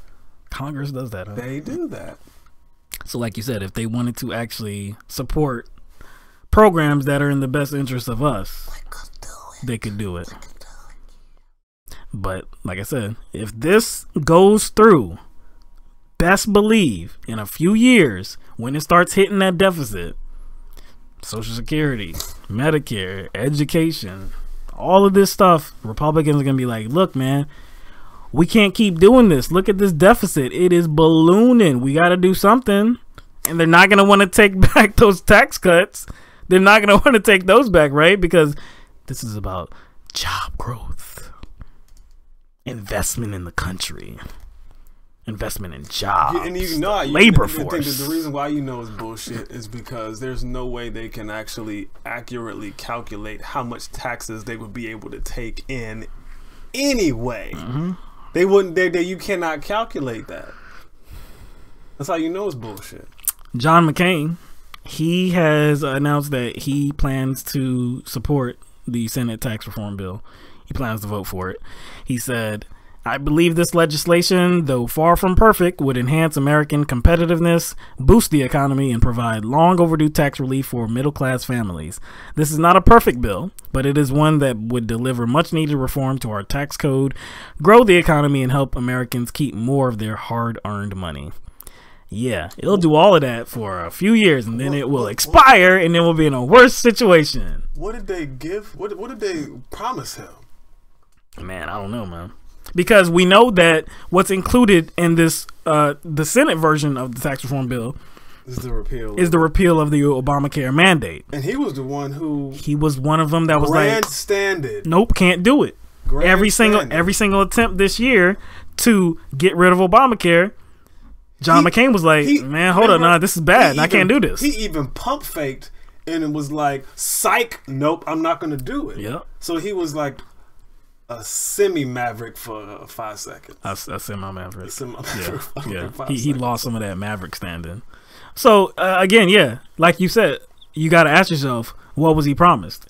If you're going to take this position, what were you promised? You know that it's going to be good for middle-class families until when? It's going to be good for the economy until when? Now, is it going to be good for corporations and the wealthy? Yeah, and there is no until when, because that's going to persist. He must have got something. I don't know. Maybe they threatened to, like, I guess they shut down his bionic shoulder. You know what I'm saying? He has bionic shoulder. Maybe that's gonna get shut down. I don't know, man. But it looks like we're down to on the Republican side, we're down to Bob Corker, Jeff Flake, Susan Collins, Ron Johnson, and Steve Daines. But we only need 3, though. You only need 3. Yeah, we only need 3 of them to say that they are not voting for it, and those are 5 right there. And all of them have either said nothing so far, or they have said that as it's currently written, we can't support it. So we'll see. Like I said, we'll just see what happens. They have, I mean, and some of those that I just rattled off, they have significant concerns about the way that the bill is written. So, and some of those concerns too, I can't see that the Republicans are actually going to change, because if you would change it, it would harm corporations. So they're trying to help corporations. I don't see that they're going to change that. All right, let's move on. All right, let's see where we going. Let's see. All right, yeah, let's go to some international news, I guess. So we did report that North Korea on Tuesday afternoon, after a 2-month a 2-month hiatus, they had performed another nuclear weapon testing, and it landed in the Sea of Japan, and it was the 3rd intercontinental ballistic missile that they've tested. They're calling it the Hwasong 15 missile. Now, it said that the missile flew about 28 miles high, and for a distance of 600 miles, or a little bit more than 600 miles. So when you calculate that out, it means that they actually have the missiles that they can actually send out can actually hit the U.S. mainland anywhere. So that's why it's causing a lot of people a lot of worry. People are very worried. Of course, President Trump is worried. We talked about what he said is going to be handled, is going to be taken care of. Now, there is some pushback on if it can actually hit anywhere in the U.S. because we don't know if the what they tested actually had a warhead on it. So if it had a warhead on it, it would weigh it down some, and that would make it so that it probably couldn't hit us. Again, it's like once you add a warhead to a missile, it's like the trip is a lot different. Yeah, you know what I'm saying? It has to be a little more seamless and sturdy. Right. You know what I'm saying? And like I said, we don't have the information if it had a warhead on it. So I think most I guess people that are following the situation, they don't believe North Korea is there yet. They don't believe they're there yet, but they're they have reason through to these believe testing, that. they're getting closer. Because if you think about it, like we compare Kim Jong-un to Trump because they're always like bumping chests and they're always like, don't hold me back, bro. Right. So I mean, if you think about personalities like that, kind of autocratic dictators, those people who have like this kind of authoritarian narcissism, about them. What do? They like to boast. They like to be very boastful. Like Trump is like, I'm the greatest. I'm the greatest. Yeah. I'm wonderful. I'm going to do this. I'm going to do that. And they both do that very well. So Trump does that with his businesses as well. So why wouldn't Kim Jong-un do that with how he, presents and projects himself? And not just himself, but anything about how strong his government is or his weapons program, why wouldn't he do that in the same way? Like, look at how strong our missile systems are. Don't mess with us. We're big and bad. And like, see, you know what I'm saying? Like, why is it? Why are we believing? That's what I'm saying. Why are we believing? They're pretty isolated as a country, right? We don't know. We don't know how advanced they are right now. We have no idea. I'm not saying they are. I'm not saying they aren't. But I'm just saying, like it's kind of like funny that you don't question Kim Jong-un's like need to make himself feel bigger than what he is, and then make everything about his government and his military seem bigger than what it is too. Why is that so out of the question? That he's exaggerating. Why wouldn't he? He like that's the trait. That's authoritarian 101, right? Yeah. I don't know, man. But President Trump on Twitter, he said that there's gonna be, wait for it, wait for it, President Trump, that there's gonna be a new round of sanctions. He spoke with the president of China, and that there's gonna be some significant new sanctions. But stick your chest out. I thought he said sanctions don't work when he was criticizing past leaders. But hold up. Even going forward than that, you remember when he put North Korea on the state sponsor of terrorism list, right? Yeah. And he said that.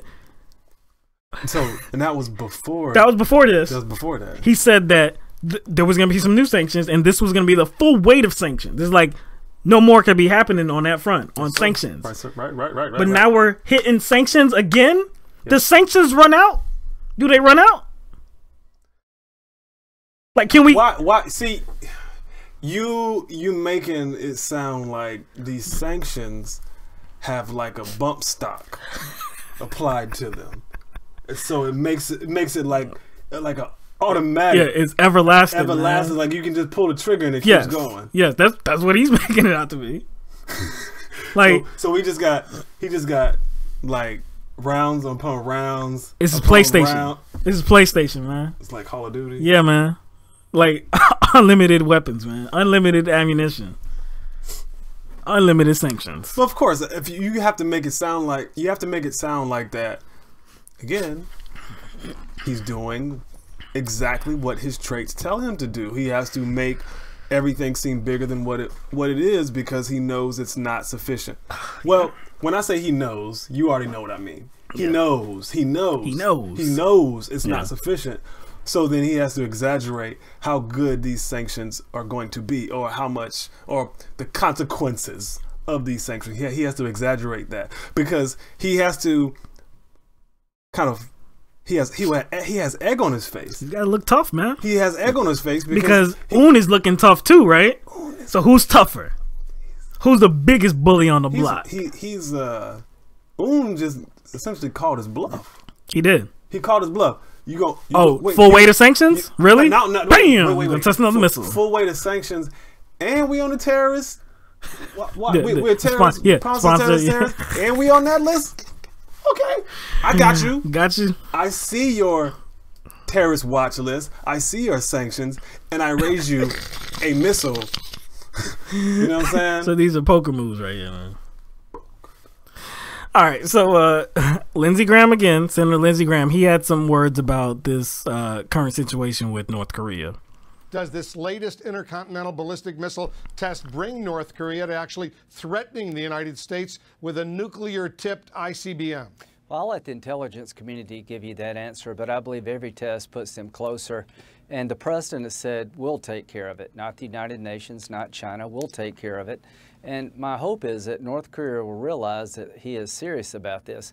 The president is not going to allow North Korea to have a nuclear weapon in their hands that can hit America with an ICBM that can make it to the United States. And if we have to go to war to stop this, we will. And if there's a war with North Korea, it'll be because North Korea brought it on itself. And we're headed toward a war if things don't change. If we got to go to war, we will. President Trump and us, I guess as congressmen, we will not allow North Korea to possess a nuclear weapon that can hit United States of America. Did you see how your boy set him up, though?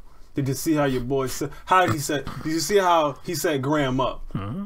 it's like he led him into that talking point. He said something about like threatening the United States with a missile. How? That's not a question. He was making a statement in the form of a question. That's not even a fact. Did they threaten the United States with a missile? You already know how I don't like to do, because we was talking about like war. Right. What about jobs? Remember that like last year? Yeah. See, we already got bad blood with him. Through this testing that they did, who did they threaten? Did they threaten South Korea? Did they threaten Japan? Did they threaten the United States of America? I'm glad you asked, because I've already said that. And really what they're trying to do is trying to use the fact that it went in Japan's direction as a way of like using, I don't know, maybe they were kind of using Japan as some sort of like I wouldn't say a scare tactic, but they were kind of using Japan as like a proxy for the United States, and they're talking about that's the goal of saying, well, it went close to Japan. It's meant to kind of active aggression, and active aggression. So it's meant to like be processed in a way that suggests, well, it could be us next. And the thing is, like, what other direction do they expect the missile test to go? What's in the other direction, Will? You mean like south? What's south? They in South Korea, right? Yeah, other direction, like what's that west? Isn't China? Yeah. China? China's over there. Okay. Yeah, land. Land's over there. So they tested a missile in water. Yes, it was in Japan's direction, but if they really wanted to hit Japan, it's not that far away. Japan's not that far away that they couldn't hit them. They really wanted to hit Japan, they would. So can you explain to me, Will, how that is actually just threatening the U.S.? I've already kind of drawn an analogy about how ridiculous that is. And that's like saying, like, I see this other dude working out in the gym, trying. He don't even got big muscles. He not on no, like, Terry Crews. Yeah. He not, on no like Colin Kaepernick. He not on NFL type. He really ain't on nothing. He just working out. He just working out and trying. Yeah. He trying, and I'm saying that's a threat to me. That dude is testing his strength, and he's working out. He's a threat to me. He's like flexing, but not even in your direction. He's just flexing in the mirror. He's a threat to me, dog. He's a threat to me. That's how it sounds. That's how it sounds to me. That may be not an accurate analogy, but that's how stupid it sounds. Look, man. Lindsey Graham is saying that at the rate this is going, he doesn't want it, but this is going to lead to war, and this is going to be a war that we're going to partake in, because we are not going to let North Korea have a weapon that can reach us. Now, of course, the United States can have a weapon that can reach North Korea. That's a separate matter. Now, if anybody has not heard us talk about North Korea and nuclear weapons before, let's be clear. I don't believe nuclear weapons should be possessed by any country, by any nation. I think they should all be gone, because think about if one sets one off, okay? We're talking about catastrophic devastation to a very large area. We're talking about millions of people dead and gone, okay? We're talking about World War III. That's what we're talking about. So I don't believe any civilization, I don't believe any nation should possess nuclear technology. That's including the United States of America. But as it concerns North Korea, they are a sovereign nation. They're not being unlawful, as Donald Trump has said before. They have the right to have a nuclear weapon. And what's more, they haven't threatened anybody with that nuclear weapon. I beg to differ. I challenge you on that notion, Will. Obvious. Yeah, I know. It's obvious. It's obvious that they are, right? They flexing on him, man. He on that doggone Kim Jong-un on that leg press. And he on that tricep machine. All the way in North Korea, too. All the way in all the way in North Korea, too. Not even the same gym, man. He working on them guns. You know what I'm saying? And see, Lindsey Graham isn't the only one too. Nikki Haley, ambassador to the UN, she said that she doesn't wish for war, but if it comes to that, North Korea would be, quote, utterly destroyed. And she said it's because of their acts of aggression. Look, man, like I said, I think we're coming at this thing objectively, and we don't want to see a war because, just like Lindsey Graham said, he said it after that clip that we showed you, but he said there will be deaths. Of course, there will be deaths. There will be many deaths because it's not like it's gonna be. If there is a war with North Korea, do you think North Korea is not going to set off a nuclear weapon? Not only that, it's like. It's not just going to be your random gunfire. It's going to be a nuclear war. And if they actually do have the capability to hit all of the American mainland. See, that's what I'm saying. Well, it's not even about the American mainland. It's going to be. It could be one of those situations where they're like, if we go down. That's what I'm saying. If we go down, people around us going down, and we may not even aim anything at the United States because y'all far away. But you know what we're gonna do? We gonna everybody. That's what I'm saying. Around us. That's what I'm saying. Just because of y'all. Yep. So that's why I believe in what was the dude's name that left the White House, went back to Breitbart. Bannon. Steve Bannon said the same thing. We don't have a play here. Baloney face. Yeah. We don't have a play here. Spoiled baloney face. There is no play because, one, we know that North Korea is isolated. They have nuclear capability. We have no way in. We just can't invade because what's going to happen? There's going to be a war. It could be nuclear war. And if we do it and China's not happy with it, China could side with North Korea. Right?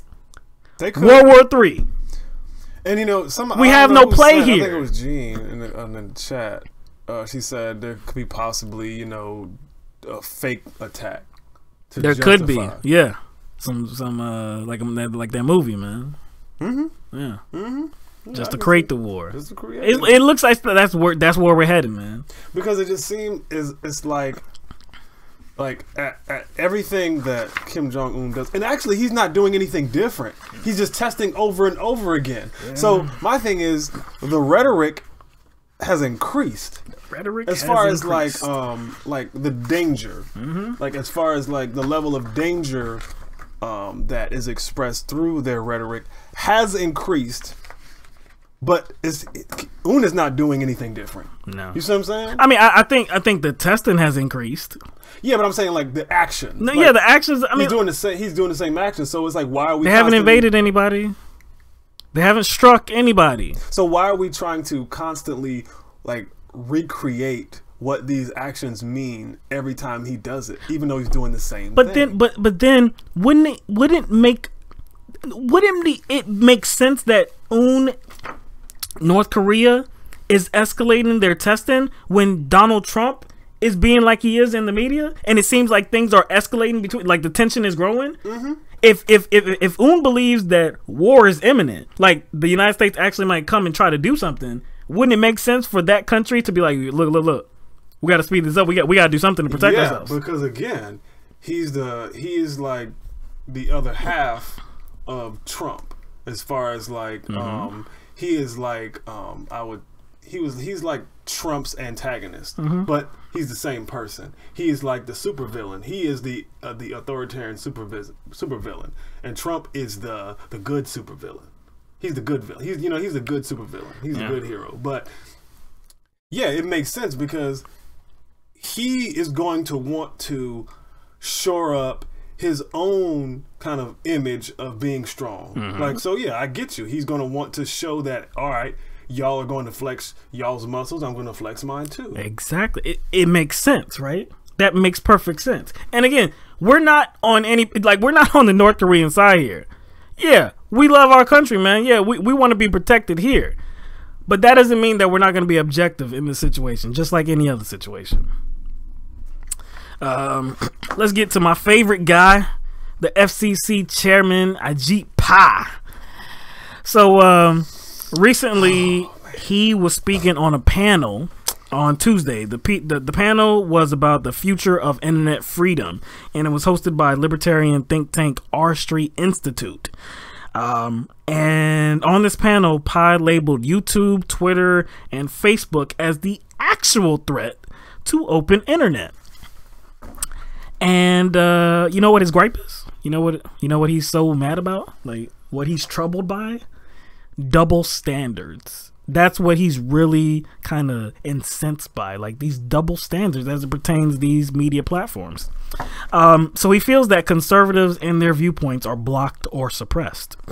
He said, I love Twitter, but when it comes to a free and open internet, Twitter is part of the problem. The company has a viewpoint and it uses that viewpoint to discriminate. Wait. What is their viewpoint? What is Twitter's viewpoint? Twitter's viewpoint? Like, yeah, I don't think they have a viewpoint. Exactly. But again, I don't think they have a viewpoint. But again, okay, I know. Okay, I think he's purposely conflating like access to the internet to someone having I won't say someone, but a corporation having a big footprint or occupying a lot of space in that on the internet, like whether it be Facebook, whether it be Twitter, whether it be YouTube. Yes, they occupy a big space on it, but they're not controlling access. I have a choice. Like I can get on the internet. I don't have to use Google. I don't have to use YouTube. I don't have to use Facebook. No. We may disagree with how the algorithms within those websites operate. And see, that's another argument. But see, they're that's not his controlling problem. access to the internet itself. Right. See, and those are two different things. See, but his gripe is double standards as it pertains to how Twitter, how Facebook, how YouTube is being run, how it's being operated. Now, of course, let's be clear, this whole conversation surrounds net neutrality and how the FCC is most likely in December at their meeting, at the hearing that they're going to have, they're going to roll back the rules on net neutrality. And what that's going to do is going to enable ISPs to set up fast lanes and slow lanes, put a premium on content, block content, suppress content. It's going to be harder for the average content creator to get their message across.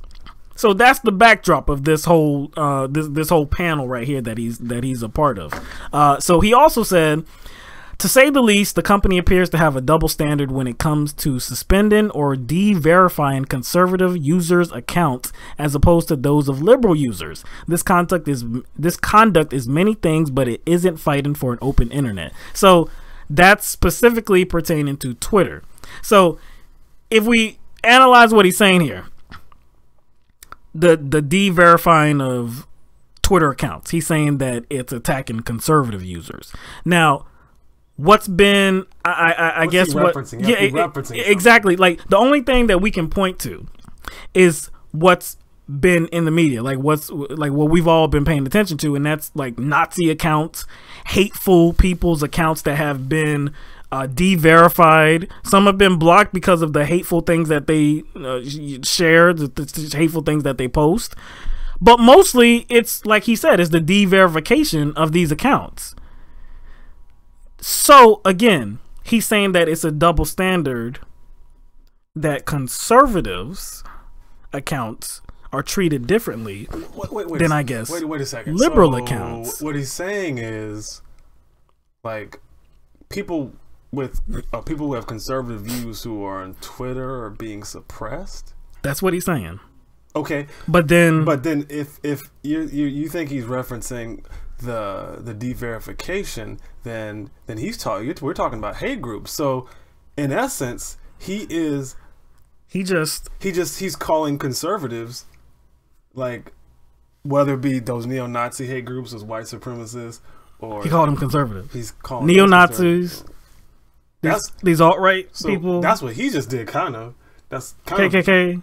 That's kind of because that's what Twitter was trying to de-verify. Because see, I think it's not like people think that check mark just means that that's the authentic person. When no, the check mark actually puts you in a prominent position in the feed, which is a kind of, that's loosely promoting somebody. Right. That's loosely promoting them because you get more. More eyes are going to be on you. You're promoted to a bigger extent. It's kind of like this. It's like if you, I guess because it's the internet, it's kind of hard to visualize a business that way. But it's just like maybe walking into a huge building, and then all of their information, all their rhetoric is right there at the front door. And I, as a business owner, and I own that building. I own that big Twitterverse as a building. I shouldn't have a right to control that. I shouldn't have a right to control that, right? Right? You know, even though that's my building, even though that's my company, even though that's my business. Again, we may kind of disagree with the inner workings sometimes and who they ban and how they ban them. That's another story. Pi is making the claim that somehow de-verification is taking away people's rights when it isn't.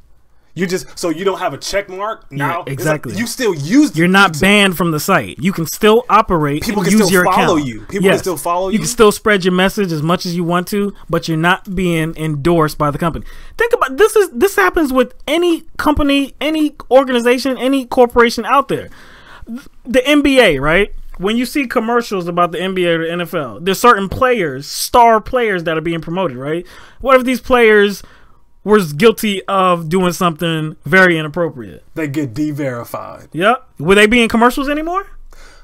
Nope. Even when there was remember the Kobe Bryant thing? Yes, I all know. of his endorsements. How many endorsements left him?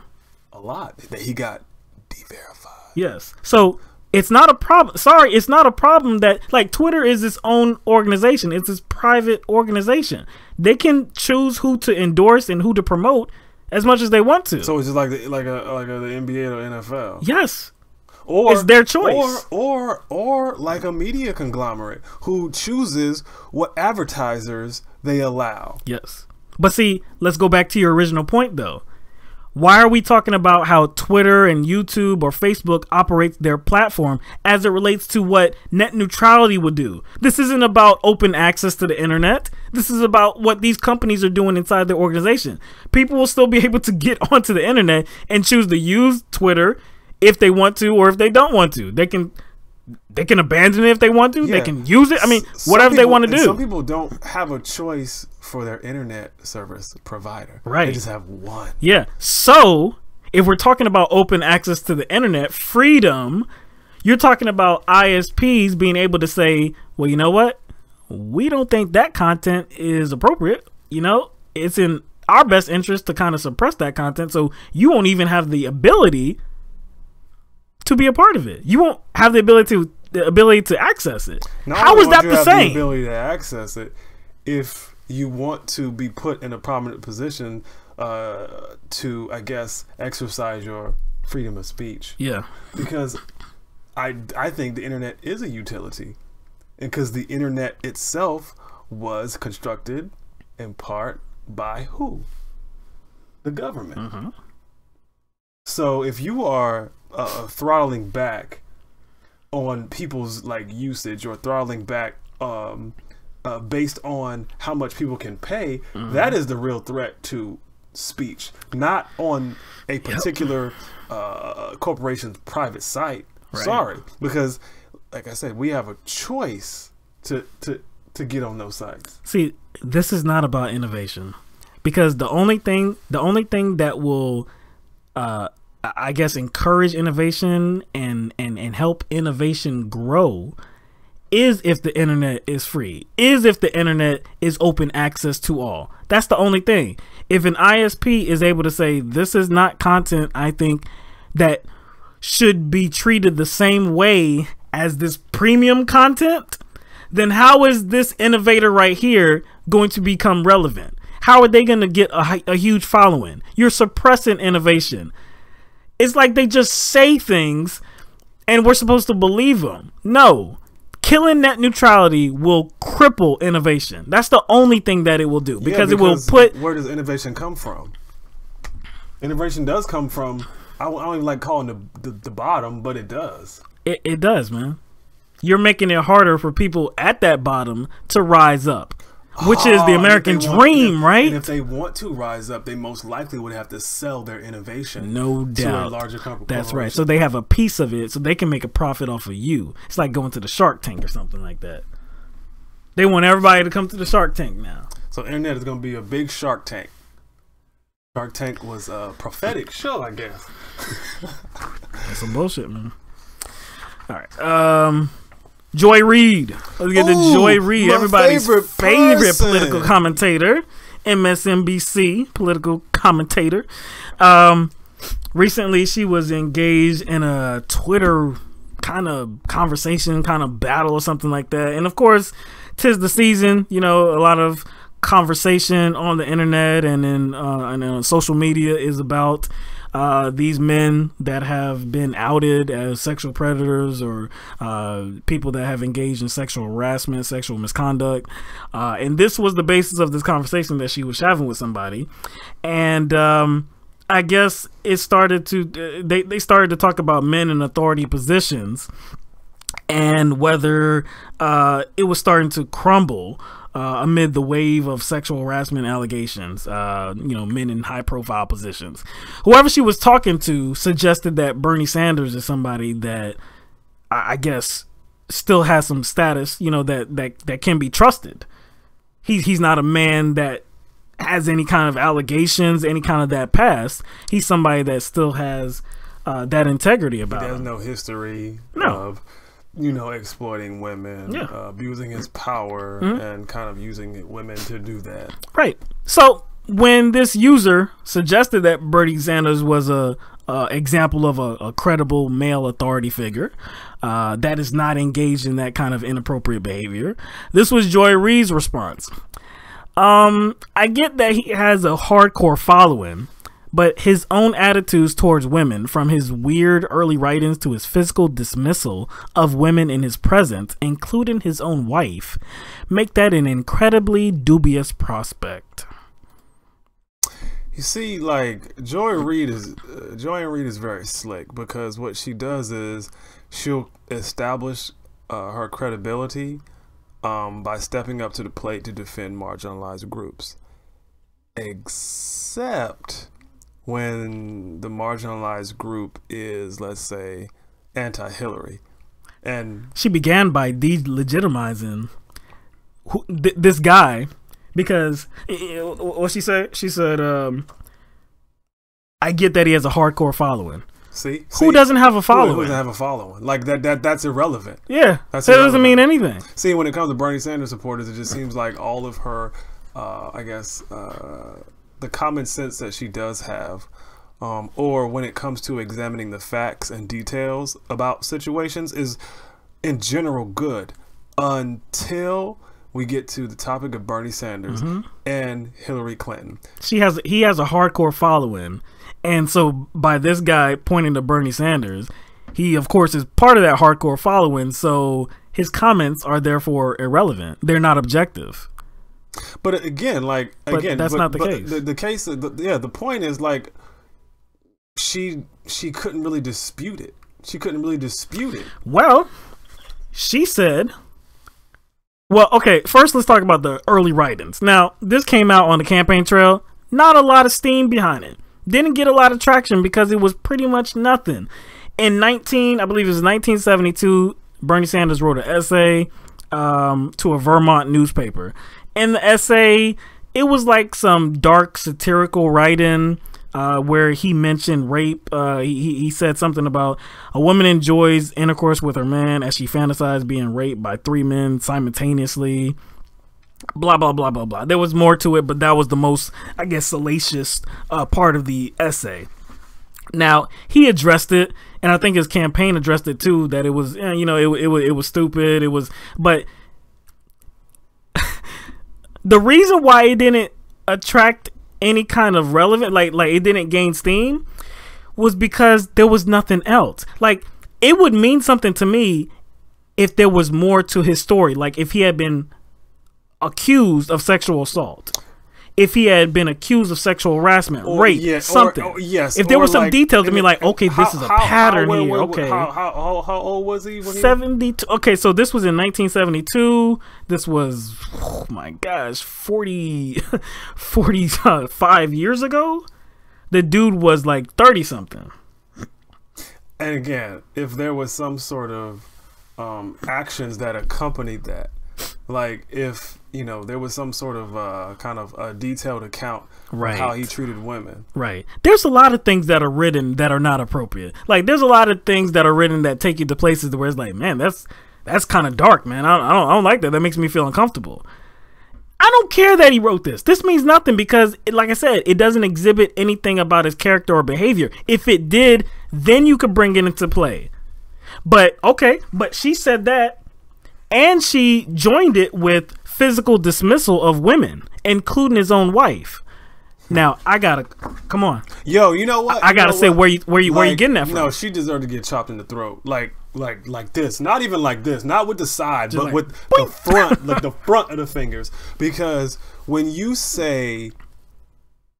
qualify it, now she said dismissal, but when you say physical, you're not, merely suggesting some sort of hands-on abuse or some sort of hands-on action. You are explicitly asserting that. Yes. That's not a suggestion. Yeah, she didn't guesstimate that had happened. She didn't suppose that it happened. She said, from his weird early writings to his physical dismissal of women in his presence, including his own wife. So it also doesn't have to do with other women. It also has to do with his own wife. So these are multiple occurrences that Bernie Sanders has exhibited where he has been physically dismissal of women.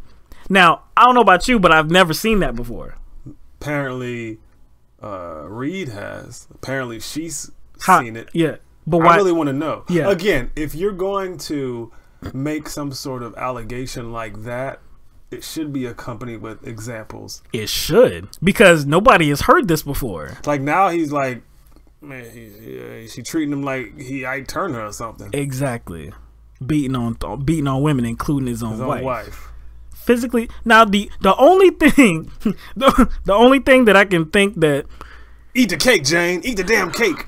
Like, like now they're trying to treat him like he is just like slapping upside the head. Exactly, and not just his wife too. These are multiple occurrences because they including his wife. But the only thing I can think of to where that kind of attitude could have been brought up was when he was on the debate stage with Hillary Clinton, and you remember he interrupted him, but really it was the other way around because she interrupted him. Yes. And he was like, he said, "Excuse me." He said, "Excuse me, I'm talking." But then you remember, and I believe it was a debate after that, maybe one or two debates after that. She did the same thing. She said, "Excuse me." She did the same damn thing, but nobody said a damn thing about it. We made a video about it saying that she was sexist because everybody's saying that he was sexist because of that. Yeah, we were just being fine. Yeah. It wouldn't have been an issue because it was of course not an issue for Hillary Clinton doing it. So why was it an issue when Bernie Sanders did it? All that was said was "excuse me." Yo, that's the only thing. You know what? It's the same thing. She's doing the same thing. We were talking about with the Muslim videos where they have to create. You're making something up to justify your disdain. But that's exactly what Reed is doing. She is completely fabricating. But that's a false. She's fabricating a reality. That's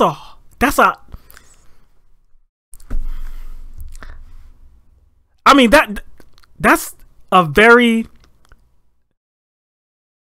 That's a charge, man. You know what I'm saying? Yeah, I know. That's a charge based on nothing that is evident right now. Okay, what does that tell you? What does that tell you? The fact that it has to be so extreme, what does that tell you about her mindset?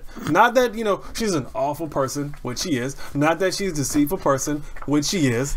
I'm saying not that she's these things, but I'm saying she is. Yeah, she is these things, yeah. But I'm just saying, it's more than that. Like, for her to have to go to such an extreme high, yes, there's an opposite to that. You see what I'm saying? So if she has to go to this level, that's busted up, to make up this, that tells me she is way down here. Yeah. And what I mean by way down here, she has to compensate for like supporting such a despicable candidate, and she has to justify it. So the more despicable Hillary Clinton is, the more exaggeratory her characterization of Bernie needs to be. That's why it's so up there. Like, I didn't like Joy Reid from the jump, but this shows me how despicable, how disgusting she is. To promote this kind of idea that Bernie Sanders is physically abusive to women when you have nothing to prove that. You offered nothing in context. All you did was put it out there. That is absolutely disgusting. And I'm not saying that as somebody that supports Bernie Sanders. This could be anybody. If you don't have any details, if we don't have any accusations in the past or anything outlining that this is the character of this individual, like, we can see how that could be true. So you're saying this is an example of bullshit, poor journalistic integrity? No doubt. Okay. No doubt. A lack of journalistic integrity because she's just putting stuff out there. Yep. As a host on a major news network. As a host of a major news network, man. With just throwing shit out there. Thousands of Twitter followers. Yep. She's accusing somebody of abuse, of physical abuse when there's nothing to it. Nobody has no idea what she's talking about. And Jane, or Bernie Sanders' wife, she responded on Twitter as well and kind of clapped back at her as well, saying, don't throw my name out there to demean my husband. There's nothing out there. Like, how are you just gonna like create this out of nowhere, out of whole cloth, and just say, yeah, him, like other women and his wife, he's been physically abusive to her. Yeah. I don't have anything to sustain that allegation, but Grandma Christine 42, exactly what she is. That's exactly what she is. Hillbot. But man, 2017, you still got to protect her to this degree, to create something about Bernie Sanders, how he's an abuser. Man, that's wow. All right, let's do one. It's 9 o'clock, man. Let's do one more, man. So this is a situation I think we're being forced into. All right, we're gonna be talking about Representative Joe Barton, the Republican from Texas. Okay, so less than a month after announcing that he was going to be seeking re-election, he announced on Thursday that he will not be seeking re-election for 2018, and this is concerning the picture that was that came out. It was put on an unverified account on Twitter. Obviously, Barton had took the picture of himself, a naked picture of himself. It had his penis in the picture. Yeah, it was dangly bits. Yeah, and apparently he sent this to a woman who he had a relationship with. This was during the time that he was separated from his second wife, but he sent it to this woman, and at this point, we don't really know if she was behind it. I don't know how the picture got out. Like I said, it was an unverified account. It was we don't know whose account it was. It was posted on this account, and that's how this all came about. So afterwards, Barton was very apologetic, and he feels like he let everybody down. And in a statement, I believe he said something like, enough people have lost faith in him, so I think this is the right time to step away. And this troubles me so much, man. And it's not even because like I have no bias in the situation at all, because this is a guy that has been described as one of the most conservative members of the House. So I probably have many disagreements with him. But this was revenge porn. Now, again, we don't know specifically that it was in fact the woman that he sent it to that put it out, but how does he look bad because that picture came out? You know what I'm saying? Like, how is this something that he has to apologize for? Like, that he looks bad in the eyes of people? Yeah, because he sent it to somebody in private. Exactly. Like, that's cool, man. I don't care that he sent a naked picture to a woman. Like, if she was cool with that, send all the naked pictures that you want to her. I have no gripe with that at all. It came out though, but it wasn't of his own volition. Like, he didn't put it out there. So why should this impact his ability to run for re-election? That doesn't make any damn sense, man. Because it was essentially just to embarrass him. That's what I'm saying, man. And we left at a time where he might have been running for the re-election. We're put in a position to defend this dude who we ideologically don't agree with. Yes, on so many fronts. Dumb shit. On so many fronts. Now there were some other things that came out too. So, and from 2012 to 2013, some other woman came forward with some information about Joe Biden, right? So she provided some messages that had been sent between the two on Facebook, I believe, from 2012 to 2013. Now, her name is Kelly Cannon, and she released the messages to the Star's Telegram. Now, in the messages, and what she told to the Star Telegram as well, she said that most of the time, they always talked about politics. It was always a political conversation. But in rare occurrences, she said rare occurrences, he took it a step too far and got sexual in his conversation. So if you read through the messages as I did, at one time she said something like, okay, well, they were going to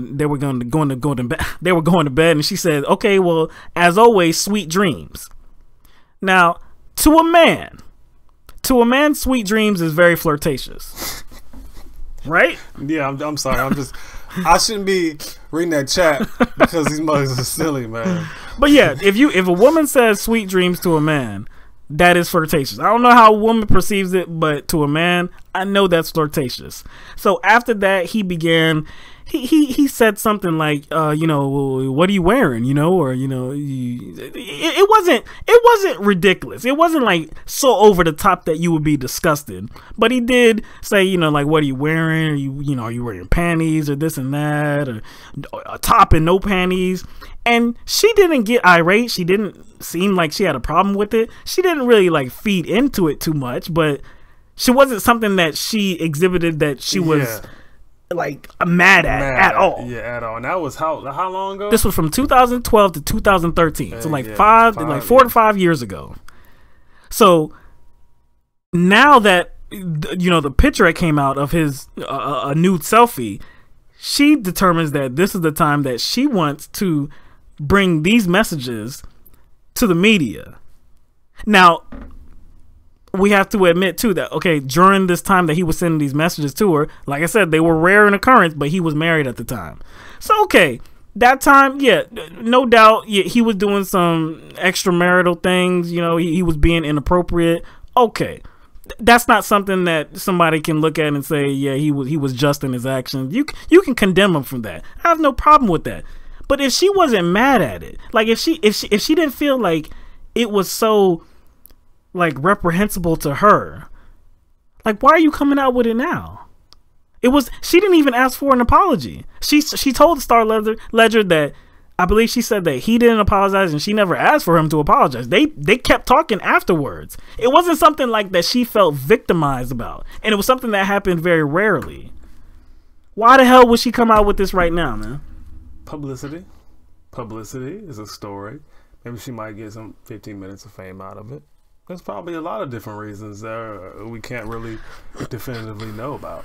You know what I'm saying? We can't really get in her head. It just looks kind of suspicious. It does, man. And like I said, I mean, we're forced to defend somebody that, like, we probably have so many differences on the issues with. But on this issue, man, I don't care if this dude is a Republican or a Democrat, Libertarian, whatever, man. It's like, I don't believe anything that has come out about this dude is anything that should really be used against him so much, I mean, I think Jay Scott makes a good point about he runs as like one of those Christian value candidates. Like, yeah, and we should still go after him. And now we're not saying like we wouldn't go after him if need be. Right. We pretty much said that we have a lot of ideological differences. No doubt. We're just talking about this one issue in a vacuum. And saying, like, we have to defend him in this one instance. And we won't defend his ideological stances. Hell no, we won't defend his platform. But I think, like, you don't want to get into this kind of habit and set a precedent for this. And it's like, if he's going to go down, you know what I'm saying? Like, it. And see, but, on this issue, too, though, I think I'm more probably liberal than a lot of people that consider themselves liberal or progressive or whatever like that. Like the whole thing with Bill Clinton, right? doing away with, or not really, I guess, addressing how he took advantage of a young woman, right? Right. Not dealing with that. If you're talking about a man that is being unfaithful with his wife, I'm not going to include that. And if this man is fit for office, you know what? I'm not gonna do. You know what? I'm not doing that. I totally forgot. I don't mean to backtrack, but you mentioned Bill Clinton. I totally forgot about that when we were talking about Joanne Reed, who, without any evidence, suggested that Bernie Sanders was abusive in response to someone saying that, hey, he's a good representation of a male not abusing his power. Right. She decided to be like, tried to like brush that off. I just brush that away, while at the same time supporting Hillary Clinton. And if you are supporting Hillary Clinton, by default, you are supporting Billy Clinton too. Oh, Billy. Oh, Billy.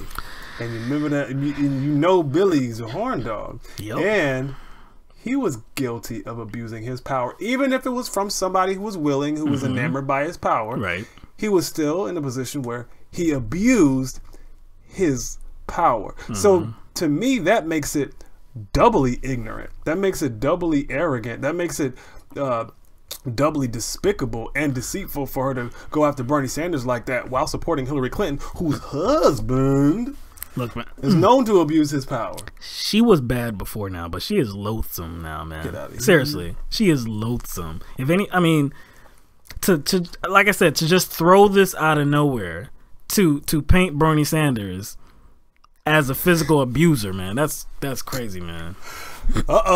Jenny Lynn, open up the floodgates now. Jenny Lynn, you don't want to do that. I'm saying, when a woman says that, you know that is flirtatious, man. You know, so of course when don't make me pull it out. Don't make me pull it out, Jenny. Was he wrong? Was he wrong for kind of going overboard when he was married? Was he wrong for that? Of course he was, man. Don't make me pull it out, Jenny. Don't make me pull it out. But my chapstick, pull it out. I'm not gonna indict this man on that behavior as it relates to if he is able to serve in Congress. I'm not gonna do that, man. I'm not gonna do that. That is not an issue that I'm gonna be like, I'm gonna weigh this to see if he's capable of governing. Nah, I'm not doing that. Not doing that, man. Light fell off. We don't figure out that really don't even matter though. But anyway, I think that's the show. Yeah, we ran a little bit later than usual, but I mean, we usually get done with the main story. Yeah, we usually get done with the main story. We usually get done with the main stories about 10 minutes, 5 minutes before, and give y'all a shot. Yeah. Man, forget that light. Anyway, all right. Send all dick pics to Jenny. Of course, Jay Scott. Of course, he's good times. Of course, it is flirting. That is what I say to my boyfriend, not a coworker. I don't know. There was probably something that preceded that.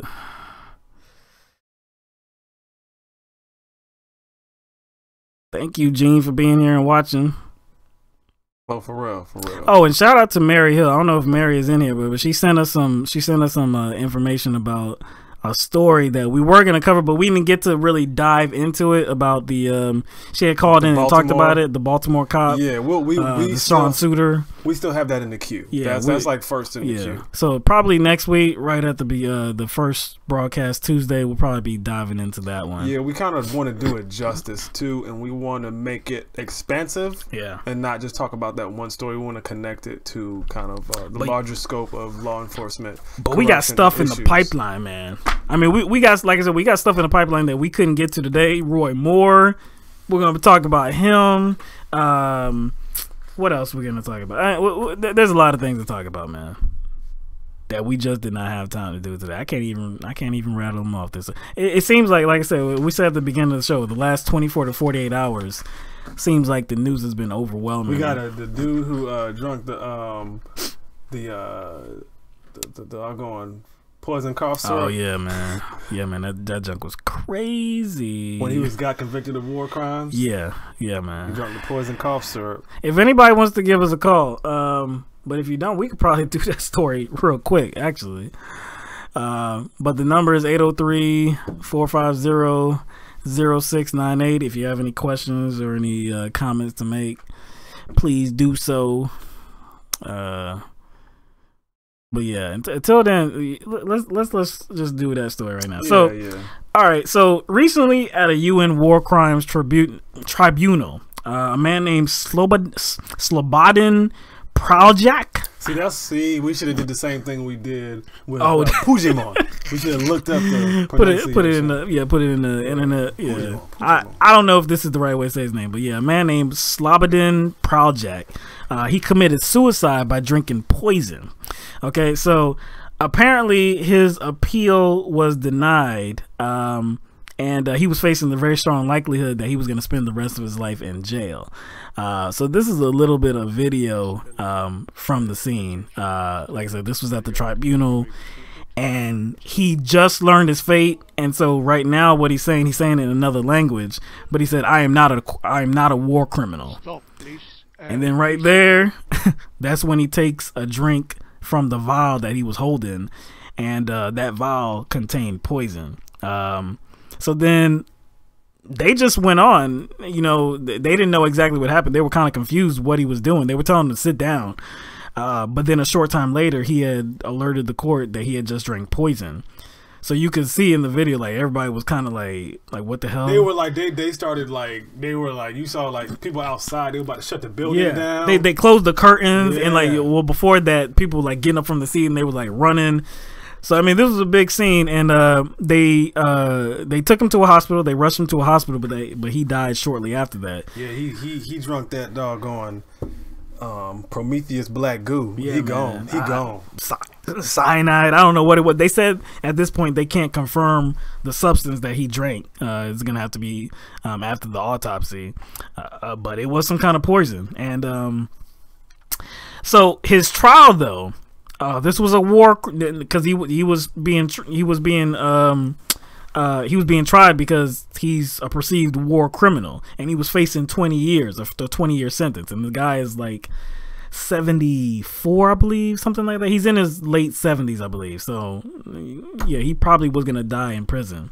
So that's why, and this was the last thing that was separating him from that sentence. So upon learning his fate, he just drank that poison. He said, "I'm out, man. No, I'm not dealing with a jail sentence." And so his trial was based on events that happened over 2 decades ago, when he was supposedly trying to create a Bosnian Croat mini-state by murdering Muslim civilians to perform like an ethnic cleansing. So if you read I never heard of this, actually. I had never heard of this before until now. Yeah, I believe this happened in '93, I believe. And apparently they were trying to murder, innocent Muslim civilians. They would come by at night. They would burn down their homes, including children, of course, bodies burning. I mean, they murdered a lot of people. And these were not soldiers. These were innocent civilians. Again, the irony is, like, they are the ones who are breeding their own hate towards those people. Yep. Meaning, or like, because it's like, you hate these people and you think they're a scourge on society, and they must be done away with. So you then attack them indiscriminately, regardless of whether they're guilty of, I guess, what you say they are. They just got to be Muslim. But then what happens is, doesn't he think that's going to create enemies? Then he's going to then justify his actions because of the enemies he created. It's like a lot, again. You talking about the U.S.? Is that what you're talking about? I got lost. That does sound like the U.S. That does sound like the Yeah, U.S. It does. Yeah. That does sound like the mentality of the U.S. has. Yeah. So. Not well. You know what? I'm not even gonna say. You know what? I feel you. Man. I'm not gonna say that. But yeah, this was a horrible crime. Like I said, I never heard of it. But if these accounts are true, the dude was a horrible person. I'm not sad that he's gone. It's very interesting how he did go. They're kind of surprised by him being able to get that vial into the courtroom, but I believe it was a plastic bottle, so It wasn't metal. You know, you have to go through the metal detector, and it was a small vial too. So, and it just contained a little bit of liquid. So they're thinking that that's something that wouldn't have been either detected or taken away from him. You know, so. Moose Gal, if you have a problem, I mean, a problem, but a question, you can go. We were just, we had already said we were going to take calls or questions. We were just kind of covering a small story in the meantime while people were gathering their thoughts. It's 803-450-0698. If you want to call, if you have a question, no doubt. It's in the description if you can't remember that. But like I said, you can still ask it in the chat if you like. But yeah, this was man, my voice, man. 2 hours of talking. Man, we talked about like 11 things, man. Yeah, man. Those at least what? Those like 10 stories or so. Yeah, man. Like I said, we still got some in the pipeline that we haven't got to. Could have talked about like 20 things. I'm saying, right? I really want to get to that Roy Moore story though. But we gonna say that Tuesday, and then we gotta talk about the NFL as well, and about the protest and their social justice. They're invigorating the social justice movement with millions of dollars. Yeah, kind of came to some kind of agreement, you know, with some money. So we'll talk about that. Anybody have a book recommendation? Cat in the Hat. It's a good book, man. Look, I got kids, man. Tax is the Ivanka tax. Maybe Moose isn't here anymore. She said she had to go soon. She had to go soon. Oh, well. If you did, good night. Good night. Jeans, I need to learn how to call from a foreign country. You gotta type in, like 15 numbers or something, Yeah, right? I know, yeah. Be better if we had a 800 number. Was it in Costa Rica? Something like that? Didn't she say it was Costa Rica? I think that's what she said. Thank you to Jeremiah. Agent Apple. I haven't heard of you before. I haven't heard of you before. Thank you for being here. I know. Aaron, good night to you too. And Jenny Lynn with your raunchy self. Yeah, man. Saying sweet dreams to two men, man. Come on now, what man. What you trying to do? Sweet dreams. Had us about to pull it out on her. Jay Scott, hold on a second. Dang. I think the biggest item in the tax cuts is the estate tax penalty being abolished. Doesn't get talked about enough. You know what? Yeah, man? We talked about it too. We did talk about it a few times. We talked about it a few times, but you know, you're right. It doesn't get talked about enough. It doesn't, because it's going to extremely affect Donald Trump especially. It helps the wealthy, the wealthiest of the wealthy. That's of the wealthy. Yeah, that's who it affects. The crustiest of the upper crust. Yeah. See, you know what's funny too, man? Like, it's like I don't think I would have a problem with abolishing the estate tax if much more was being done for the middle class. You know what I'm saying? Like, if you want to do that, that's fine. But I don't want to hear about you doing favors for corporations and the wealthiest of Americans when you're not doing enough for the poorest people and the middle class. We need to bring this group of people, the bottom people, we need to bring this group of people up in the world, up in this country. When you do that, when you make significant strides to do that, then yeah, if you want to, abolish the estate tax, go ahead. I don't care. She is still with us, so she did not nod off into sweet dreamland. This is a question from Moose Gal. She says, okay, thanks guys. Mike and Will, do you think we need another feminist movement in the wake of all these sexual abuse, sexual abuse, sexual allegations coming out in the public? What laws should change, if any?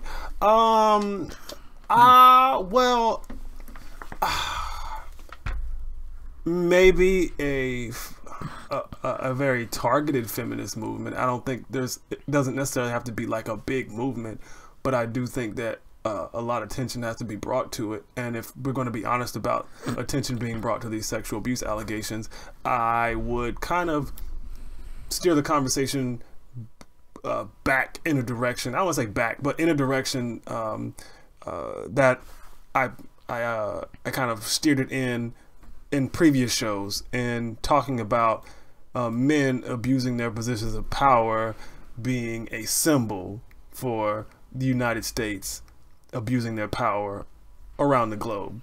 That's always been kind of sexism and misogyny has always been accompanied by power and control. And that's what it's all about.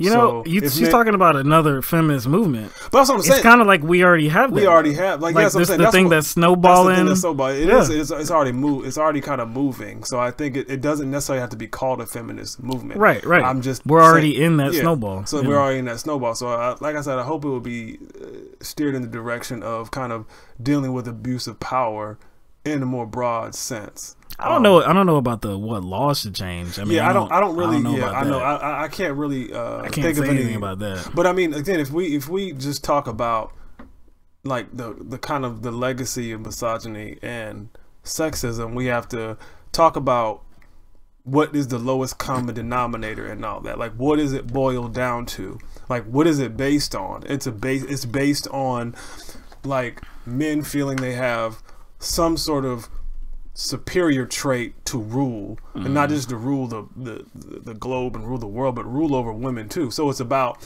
traits that men feel they don't share with women, or men feel that they are better than women in certain traits that are, especially the good traits. You know what I'm saying? I think we just need to just continue in doing what we're doing right now. That's what it boils down to. Like we're doing with Matt Lauer, how he was fired so quickly. We need to continue to do that. Keep I guess and creating an atmosphere where women are feeling comfortable with coming out and sharing their story. And when they do share their story, provided that the details are believable, because like I said, we got to take every case by its own merits.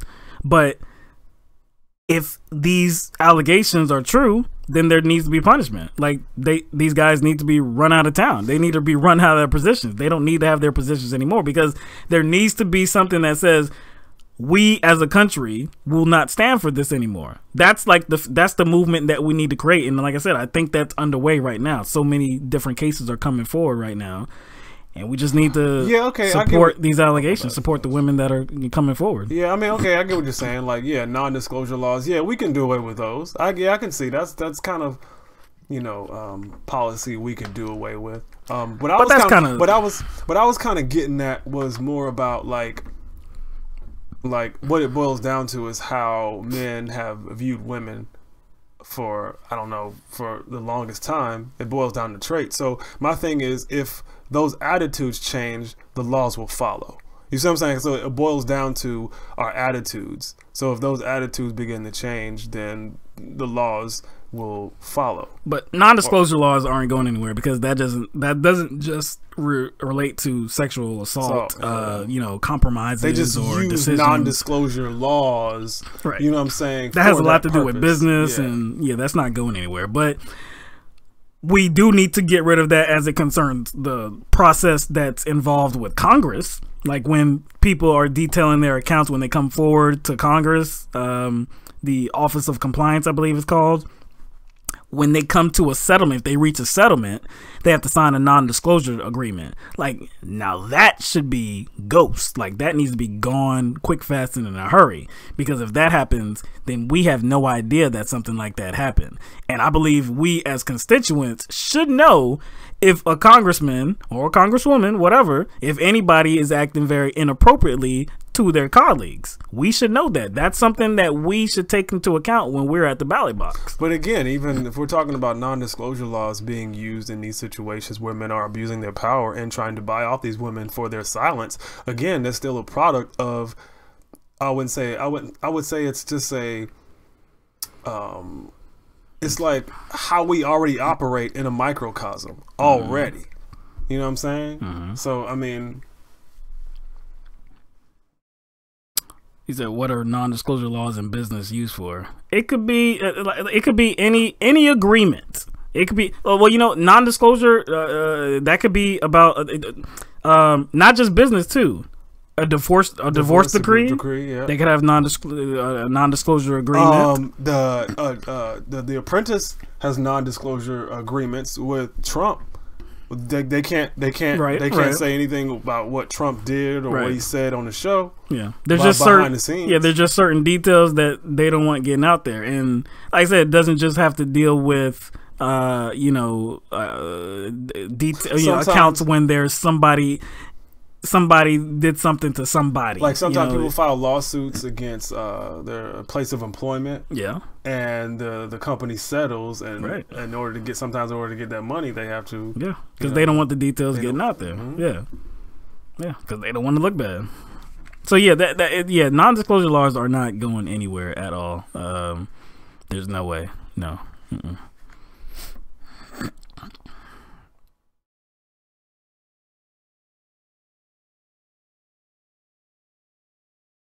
Yeah, yep, and that keeps the public uninformed and puts them at risk. Yeah, it does. I mean, to a certain extent, yeah, I mean... Puts more people at risk, yeah, not just them. I'm sure that if they weren't in place, the public would know a lot more details about, who they're dealing with in business. But, like I said, I think it's very unrealistic that non-disclosure laws are going anywhere, because it deals with, it's in so many different areas. I don't think it's there's no way it's going anywhere.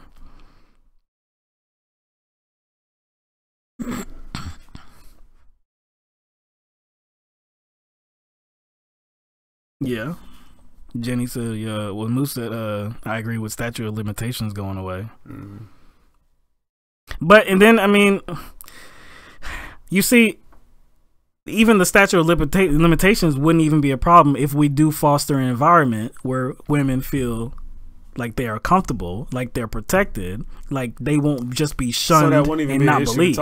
It wouldn't even be an issue if we create that environment where something happens, immediately they're going to come forward. Like if they feel empowered and they're like, okay, I'm not taking this. Because think about that situation that we detailed about Matt Lauer, the 2001 incident where the woman came in because they wanted to talk about details for a show or something like that. He locked the door. He asked her to unbutton her blouse. She did. Then he came around there and he just had sex with her. It was something that she said she did not want whatsoever, but she felt like her job was going to be at risk if she didn't agree to it. So she just let him do whatever she wanted or whatever he wanted. Like that's a situation that should not exist. Like that's a situation that like I can't even wrap my head around, because it's like, how does somebody have that much power?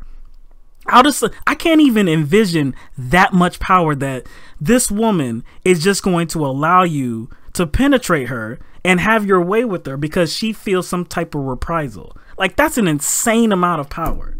But I think Grandma Christine is right in the answer, but then it's still like it goes back in a circle. Who creates the TV? Who creates the film? Who creates the church? Who creates the music? You see what I'm saying? Just we're going right back in a circle. So Moose Gal asked, who is responsible for teaching men in America their attitudes about women? Actually, you can include who is responsible for teaching boys, men, and women in America, because women also internalize that stuff too and they act accordingly. That's the biggest trick too. The biggest trick is not to just, I guess, forcefully have women in positions. It's to get women to put themselves in the positions like voluntarily. So it's not just the education of boys and men, it's the education of women and girls too. Moose asked if he said non-disclosure law should go away for sexual assault, sexual abuse allegations. Would I agree with that? No doubt. And like I said, as it relates to Congress, like when the Office of Compliance, there is that's in the process. If you come to an agreement, I mean, it's a long, convoluted process, but if you come to an agreement, if you come to a settlement, you're gonna have to sign that non-disclosure agreement. No, I'm not okay with that at all. And they definitely need to revamp that whole process. One, make it so it's not so convoluted. Two, make it so that there's not like 90 days that go by where nothing's happening and you're still having to work in the same environment with the same person that sexually assaulted you or that's sexually harassing you.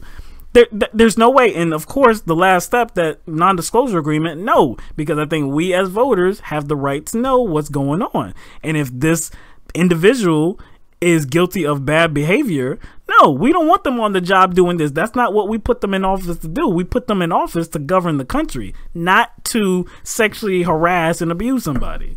That's relevant information for voters. I agree with that. Somebody cheating on their wife, cheating on their husband, like I said, that's a human pitfall. That's something that happens. Does that say that this person is not qualified to be a representative?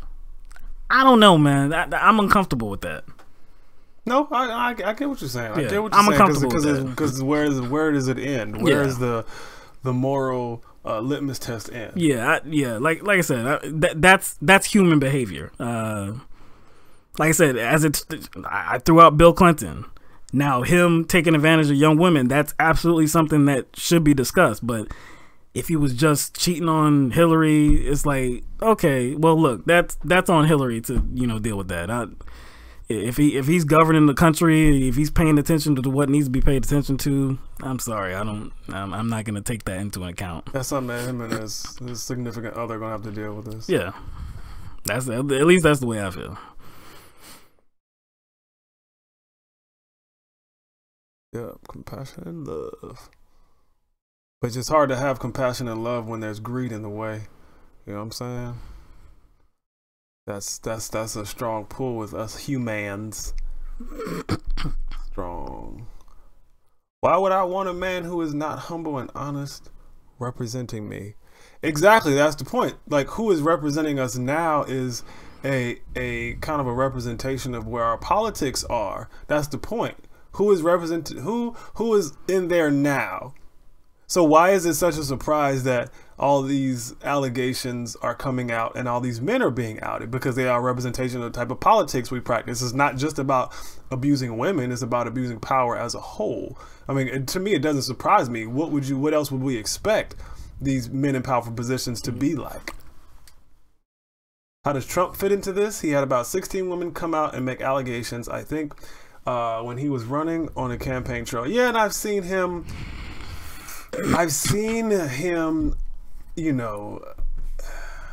fits into this because, well, people don't really want to talk about it. I mean, if we're talking about cases of sexual harassment and sexual assault, sexual misconduct, then we do have to talk about Donald Trump. And those women came out, but you know what's different? 'Tis the season. The difference is 'tis the season. This same thing wasn't happening on the campaign trail. We didn't have a string of women coming out and detailing how they were abused or how they were harassed by powerful men. But see, the thing, he had kind of admitted kind of his own proclivities for being a creep. Like, remember he was the Miss America, and both the Junior Miss and Miss America, wasn't it? And he admitted that he would walk in and hope in the dressing room, and hopefully they would be in the middle of getting dressed, like the top or bottom being off. He would admit that he would try to sneak a peek.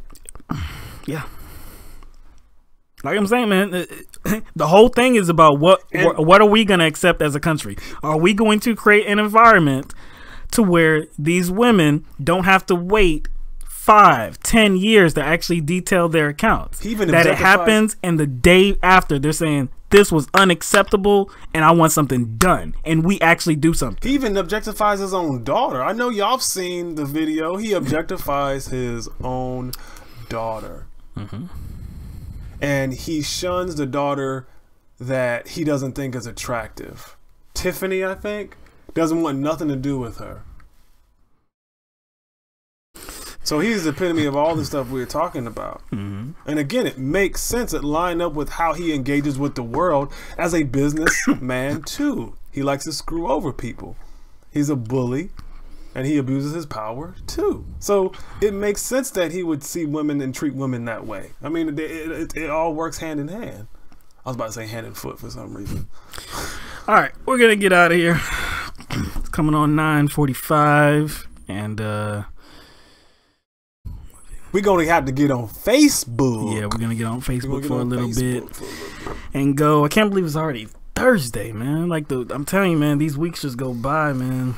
It's already tomorrow's gonna be December, man. It's gonna be crazy, man. We're already a month away from 2018, man. Almost a year into Trump's presidency. What is coming in 2018? We know 2017 has been a mess, but what's coming in 2018, man? We shall see. And I can't even say that I'm hopeful that Keith Olbermann is right, though, because who's gonna take his place? That's why I think it's all bullshit. My job is done. I'm like, but again, Pence ain't an upgrade. Pence ain't an upgrade. Exactly. He is definitely not a Beyonce. All right, so so thank you for everybody that joined us for this program, and we did make some upgrades. We upgraded the computer system, so the stream health has been all the way live, all it's the been way good green the entire time. Did anybody see any gaps or anything like that? Any buffering or anything? Any times where the sound was not good, video quality wasn't good or anything like that? Because it looks all good from our end, and I believe now we're probably gonna have the confidence to implement some other things, like actually get some guests on so we can interview them. We would love to maybe hear some suggestions. I ain't say we're gonna go with them, but you know what I'm saying. No glitches, perfect. Okay, that's cool. Yeah, Tara Brait, Patreon payday tomorrow. I appreciate that, Tara Brait. Appreciate that. Yeah, we do use Patreon because man, YouTube, man. Oh, this is how I know. Cause so we got the new system set up and everything, right? So I'm testing things. I'm testing videos yesterday. I'm running test videos. But I didn't change the title. I hadn't changed the title from the last video, right? Just doing the test video. The video went maybe about 2-3 minutes. Automatically, it was demonetized. There was nothing even there. There was nothing even there. Just in the I guess I think they were I guess they weren't happy with me talking or us talking about Ajit Pai. I think we were talking about tax reform in the title. See, what we're gonna have to do is we're gonna have to come up with like some sort of like code talk for our titles. We're gonna have to come up with like, what was that little the machine the Germans used? The Enigma. We're gonna have to come up with something like Enigma titles or something. Man. Because these cats are just pig Latin. Yeah, man. It's a terrible. It said mic volume is a little lower than Will's. Okay. All right. Okay. We'll fix that. Thank you, Tab Break. Yeah. Thanks for that. But yeah, man, the YouTube is on that, man. YouTube is on, and then maybe we can just like give like we're gonna have to name like certain people, like whether it be Hillary Clinton, Ajit Pai, Donald Trump, Lindsey Graham. We got to give them names like ice cream names. Oh, and just let our followers know the people that are paying attention. We're gonna have to give them names like names of ice cream or something. You know what I'm saying? Or food names or something. Talking about that butter pecan today. Butter pecan, man. Like just that mint chocolate chip, man. That mint chocolate chip is killing me. But yeah, the last video that we did, the last stream on Tuesday, at the end of the stream, we had some new music. And Mike actually created the music, right? Immediately, there was a copyright claim. Now, you created the music, right? You created the music, right? Okay. There was a copyright claim, and it came back to some page, In Grooves or something like that. I looked it up, and there's been a lot of controversy about this page or this company or whatever like that. It's like they just make these copyright claims on anything, but I don't think there's not really a way to get around it, because when I filed the dispute, it said that now it's going to go to them, but they're going to have to be the ones that release the claim. If they don't release the claim, then it's still going to be a copyright issue. Now, we don't get negatively impacted, like we don't get a strike or anything, but it still will be demonetized. It's crazy, man. It's crazy. Next time I'll go ahead and submit the file. I forgot there's a website where you actually can. Well, on YouTube? No, it's not on YouTube. It's actually like there's a couple of websites. I forgot what I had them.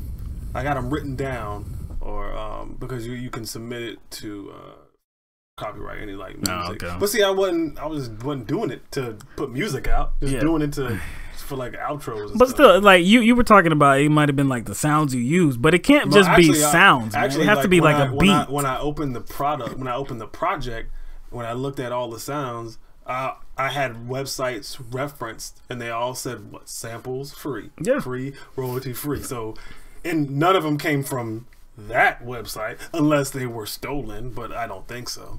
But well, the music that we usually play, that's from another one of our friends, and that hasn't been claimed by copyright or anything like that. So I don't know, man. YouTube, like I said, YouTube is something else, man, and they're making it harder for anybody to make a living off of this like we want to do. We just gotta go about it in a different way, but we'll get there.